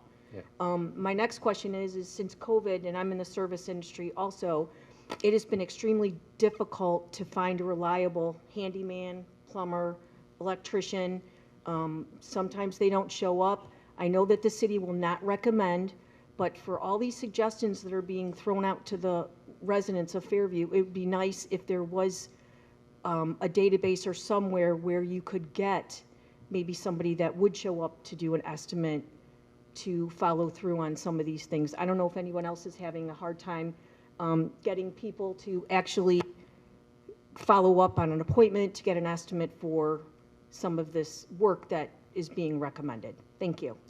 Well, thank you for that suggestion. With respect to the website, our current website is, for lack of a better term, horrible, not very user-friendly, and we're in the process of updating that. I hope to have that done early next year, and that's a great suggestion. One of the reasons we are updating that website is to make it more user-friendly so that people can transact business, things like that, getting permits, signing up for things here at the REC. So that's something that we will look to do to make it easier for you and for us to collect the data.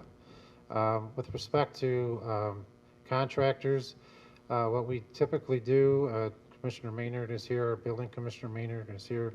I think what we do is we share with people contractors who are registered in the city because that's something that, you know, that we know, you know, we could provide information about. Commissioner, is that?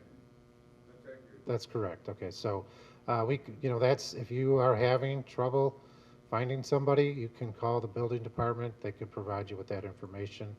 Again, moving forward, that's something that we want to avoid. If we can avoid having you to call, you know, and just have it on the website, make it easier for you, and that's what we're going to do. So thank you. Hi, I'm Dan Sewell.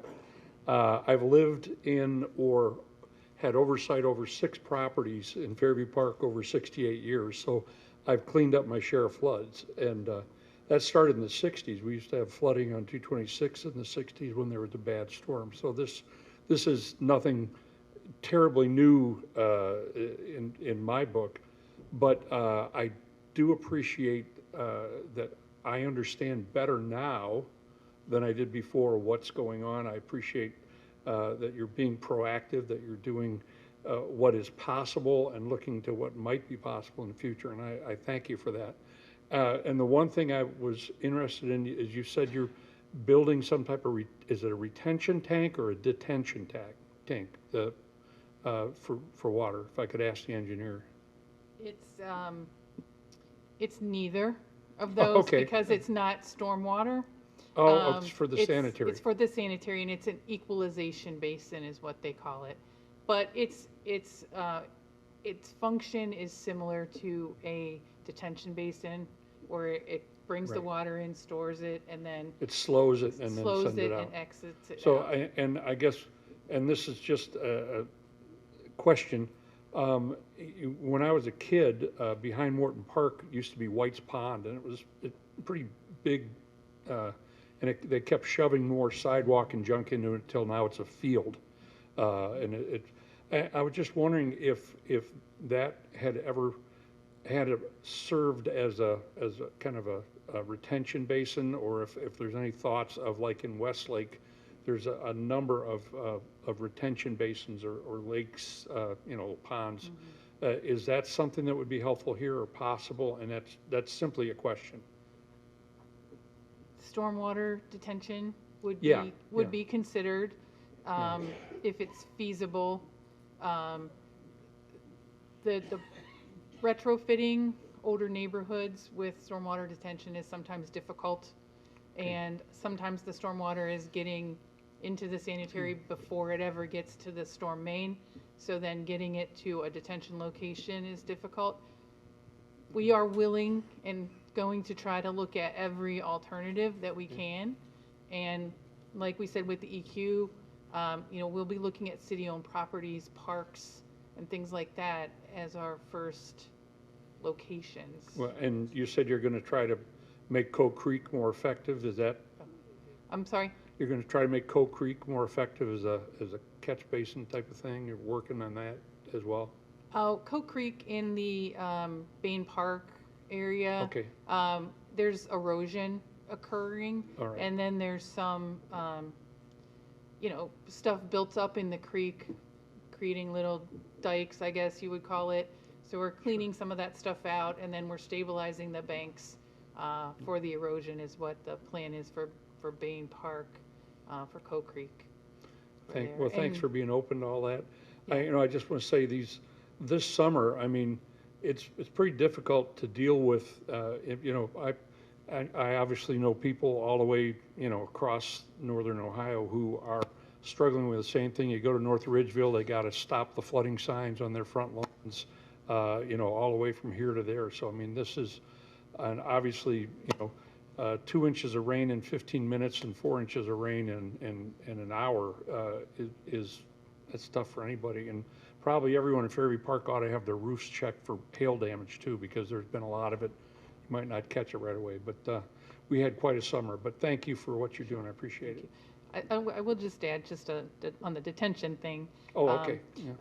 Any new development in the city that disturbs more than 7,500 square feet of land, commercial sites, is required to put stormwater detention in. So when Okay. you see new site plans and things like that, those places are putting the detention in.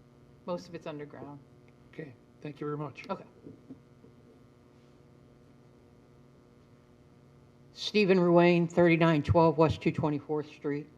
One of my questions, somebody brought up the models. It was a Hazen R20 model that said that there were going to be results at the end of last year that seemed like it was associated with the Rocky River plant, not the North Olmsted plant. Is that correct? Has that been delayed? Like the other gentleman brought up, it does seem like, I don't know who tracks that, but it does seem.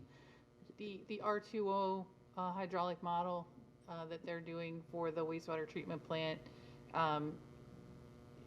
it was delayed. It took longer for them to get it completed, and that's what should be completed by the end of this year. That's the one we're talking about, potentially the end of this year. Yeah, and the other one, Hazen and Sawyer did another study for the wastewater treatment plant for their NFA, their no feasible alternative analysis, and that one is completed and has been submitted to the EPA for that part. But we're just waiting for the R2O model. Relative to, the conversation or the comment has always been, well, what the model says. If I won the lottery here tonight and said, I'll pay for the top 10 streets, do we have a top 10 list of what we see as our most critical streets, whether that's based, we have some information on what the oldest are, based off people that come to these meetings. 227 is a big street. Seabury is a big street, but we're all talking these generalizations of fiction, but in a sense, when it gets down to brass tacks, it's like, is my street or your street going to get touched, or is it, I'm number 25 on the list? I would think we have to have it at some inkling a list like that. Thank you. We have a list that the McKay Engineering folks have created to guide us, and I have it. I'll show that to you. I also have a list that City Council I share with that has all of our capital investments that go out 5 years. So we do have plans, but I'll tell you, some of those things are going to get trumped by this hydraulic model. And I just want to remind you that we're taping this, so if you do win the lottery, I know where you live, and we'll have that conversation. But thank you. It's a good question. Thanks a lot. A lot of the cities you'll see, I know West. Stephen, and so the forecasting that the director talked about, again, is something that we'll be putting out to people so they can see what these recommendations are, what they are now. And a lot of the work that is going to be done, it changes. It changes based on, things that come up. But we do have a plan on these projects, and we'll be sharing that with you. And as the modeling comes up, maybe it'll change. But a lot of the cities you'll see have, I think Westlake has one of these. When you read the side of the truck, sometimes there seems to be an indication that they've got the approval of the money with cameras, where they're, one of the other comment I picked up here tonight was just, in a sense, yeah, we discovered Woodstock when we happened to do a camera of it.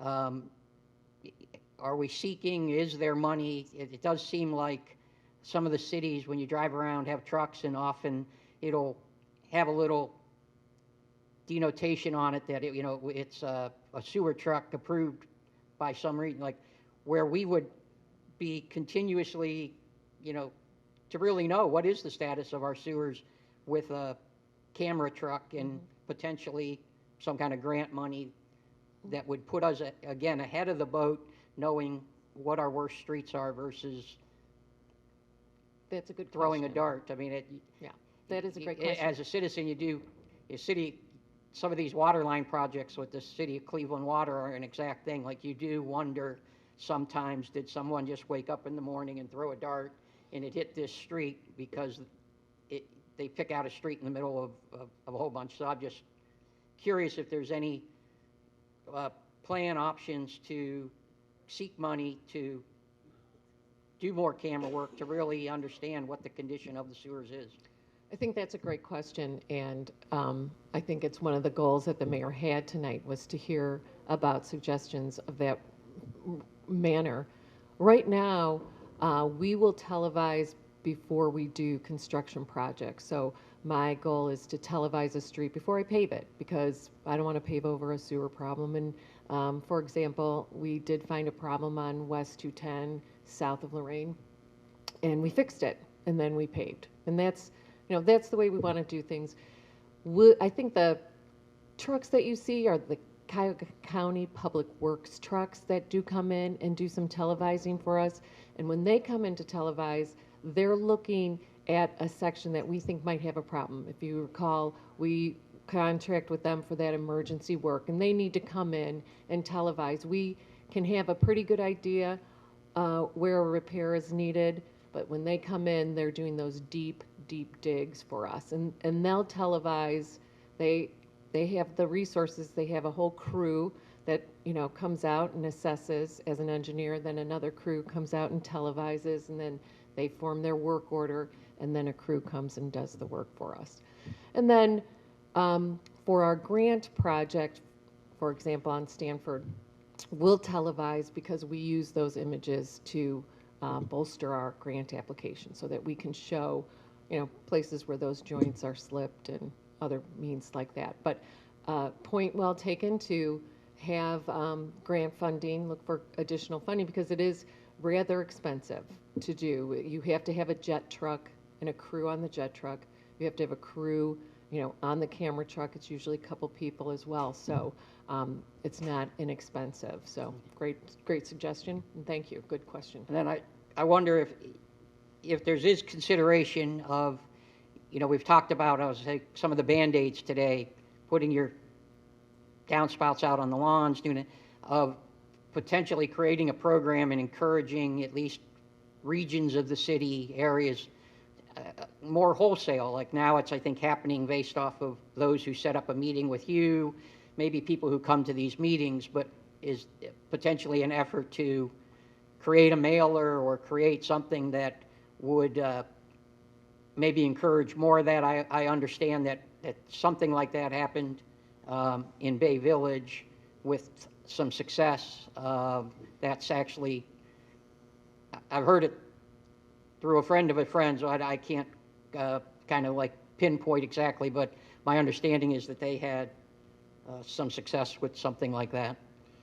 So we're going to be surveying people that the director and the engineer have been meeting with, see what things that have been successful for them, sharing that with residents.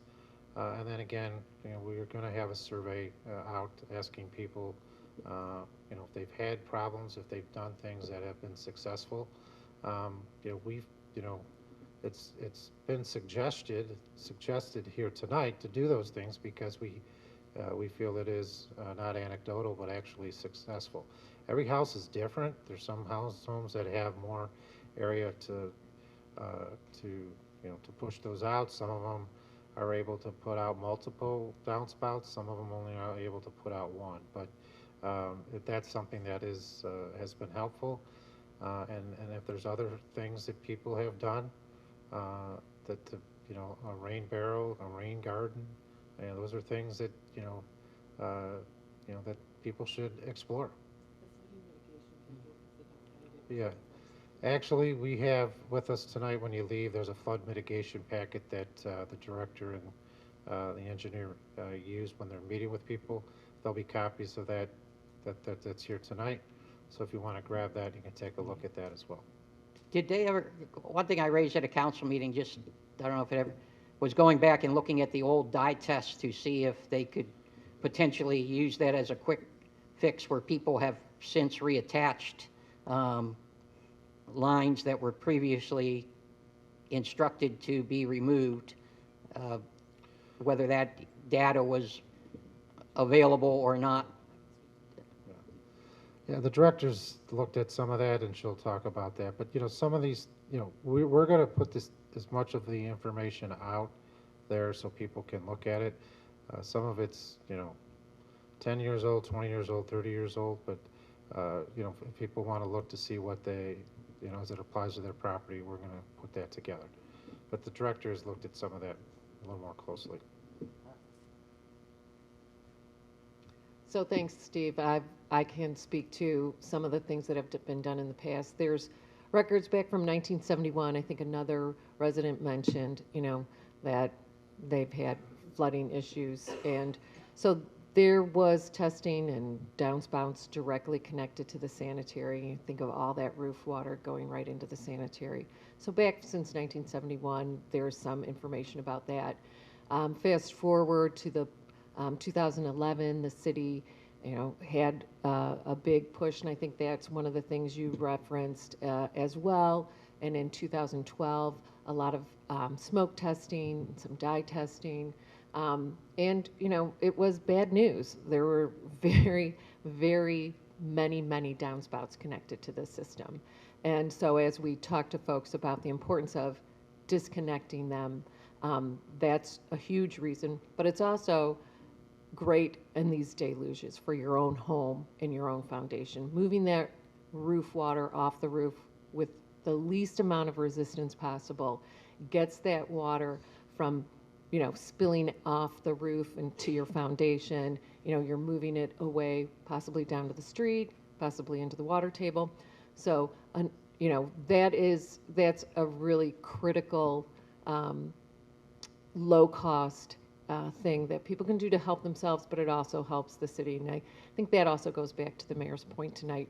You know, we can work on this together. But again, I can talk to you at your leisure about, you know, what I've found in the history. Happy to do that with Mr. Ryan and anyone else. Thank you. Sarah Christensen, West 227 near Clifford. Thank you for your time, and thank you both for coming out to my house. First-time homeowner, got 18 inches the first time of sewage and 12 the second. So it's been a tough summer, sorry. We had our first foster baby, and we weren't allowed to live in our house for a month because we had sewage. Sorry. I love the idea of the website because I didn't call in because I knew that there was going to be too much. So I'd love to second that. That is a great idea. Thank you. Next, sorry, I'm losing my train of thought. I am not trained in any of this. I'm in healthcare, so a lot of this goes over my head. Is there any help for looking into like doing permaculture and native planting to help like the plants absorb the water instead of just the sewers? I know nothing, so please understand, I know that there are millions of moving parts, and so I have no concept if that would actually help or not. Well, first of all, it was a joy to meet you, and your You too. father was great. He's great. And I recommend anyone who has us visit, please have more than one set of ears. Your dad was great. We took lots of notes. to talk to him, bounce things off of, and just have another set of ears. So he was great, and it was really nice to meet your foster son, right? Thanks. Yeah, he's great too. So so repeat your question real quick for me.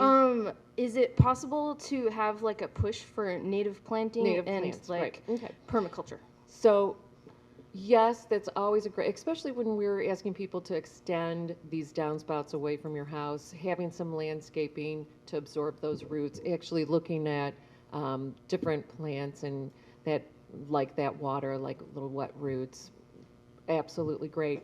We see a lot of people using rain barrels. We just want to caution, you know, a rain barrel can overflow, and a lot of people have them right there at their downspout. So there was a nice visual the mayor shared with having some of that water still maybe splash away from the house and some of that water for your rain barrel. But there's a lot of, and we're blessed. Our community has 78 acres, 76 acres of green space. We're in the top 5 in our region, in Cuyahoga County, for green space. And so how lucky are we that we have these open spaces to collect the water? If you go to Nelson Rust, you'll see Mike Varga's native pollinator plant garden. And, you know, Goals. Those are great. You know, yes, absolutely great. And, you know, maybe that's something else that we can tag on to our list of links that we can provide on our website. That'd be great. We have a nice shade tree advisory committee. They can give us some nice recommendations for trees that, you know, like to soak up that water. And so we've been planting a lot of trees as well. So yeah, great suggestion. Thanks. I Did had cover one more that? question. I'm sorry. Yep. So there are so many wonderful grants being put out. Is it possible to hire more people to do the grants, since that's like a super effective way? And or is there a way for like citizens to volunteer to help with writing grants? Well, shame on me for not mentioning Megan Otter, our community development planner, sooner. She's been, where is she? She was here. There she is. She's hiding in the corner. She's been great. She's been shaking the money tree. She would love to have someone help her, but we'll see about that.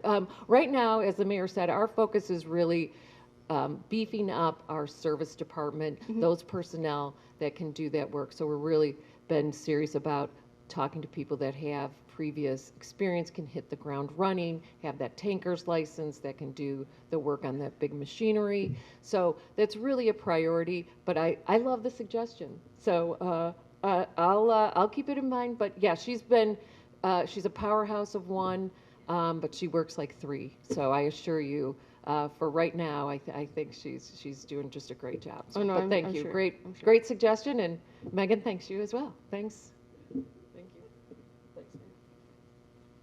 Thank you, Sarah. You know, if people are familiar with, you know, we're pretty aggressive in looking for grants. Megan, as the director said, she does a great job for us, but if there's something that you're aware of, you want to share with us, that'd be great. And we do have, we're a member of the Rocky River watershed, and there's things like that that we can share about native plants. So that's a great suggestion. So thank you. I have no concept of grant. Okay, well, yeah, sorry, no. Well- I was just wondering if since that's being so helpful, if there were Yeah. other ways to look into that. Sorry. Okay, all right, thank you.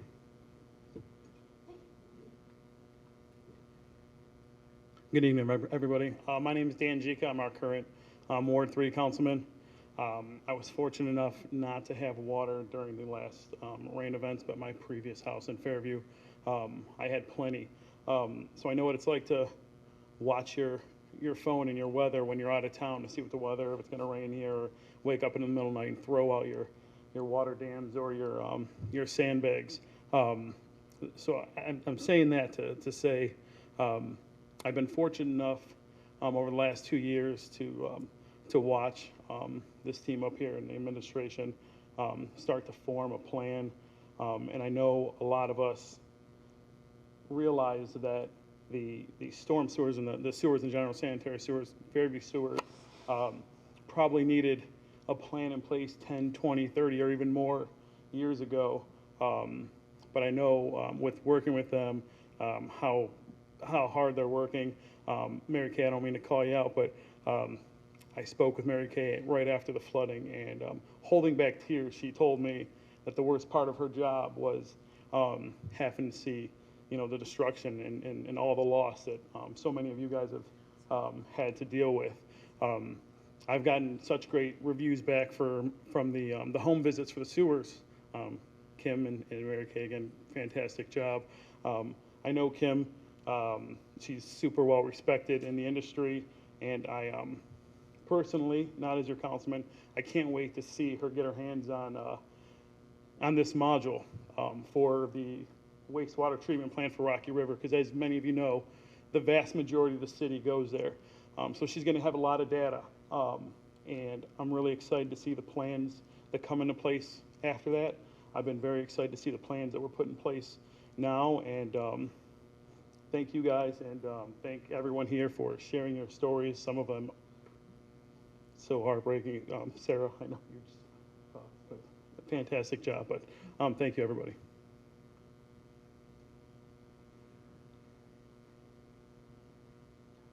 John Mandula, 21741 Robin Hood Avenue. Just want to say thanks for putting this on. Obviously, a lot of concern from the community, and I'm sure everybody wants to get out of here, so make it quick. One small suggestion that I've made in the past that we all can do to be good stewards of the community: go out on your street, see people walking their dogs all the time, walking around the neighborhood all the time. How about we pick up some of the garbage that's in the streets and get it off the street so it doesn't go into the sewers? We can do our small part. I take my kids out, we go up and down Robin Hood, pick it up. I know it's disgusting. It's disgusting going into the sewers. It's disgusting coming up in everyone's basements. I know I've gotten blasted on Facebook. I did not flood like everybody else here. But we did get water in our crawl spaces. Coe Creek, we were on vacation, we come back, Coe Creek was backed up with sewage. I thought it was a dead body. And you look around, obviously there's issues all over the place. That's not humane or sanitary for anybody to live with. So I encourage everybody, go do your small part. They've given us good suggestions for what we can do aside from that. But again, thank you for having us tonight, and thanks for everybody showing up. So thank you. Have a good evening.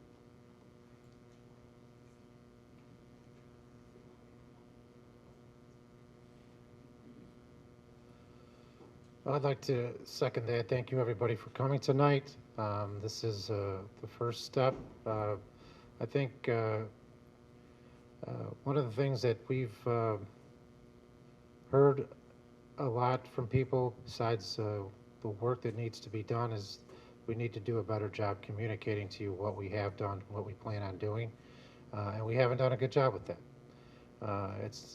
We've been focused on the work, doing the work, but we need to let you know more of what we have done, what we're going to do, and so you can give us your suggestions of what you would like to see moving forward. So I really appreciate the comments, and it's helpful for us to hear from you as to things that you would like to see done, things that we can do, and we'll continue this in the future.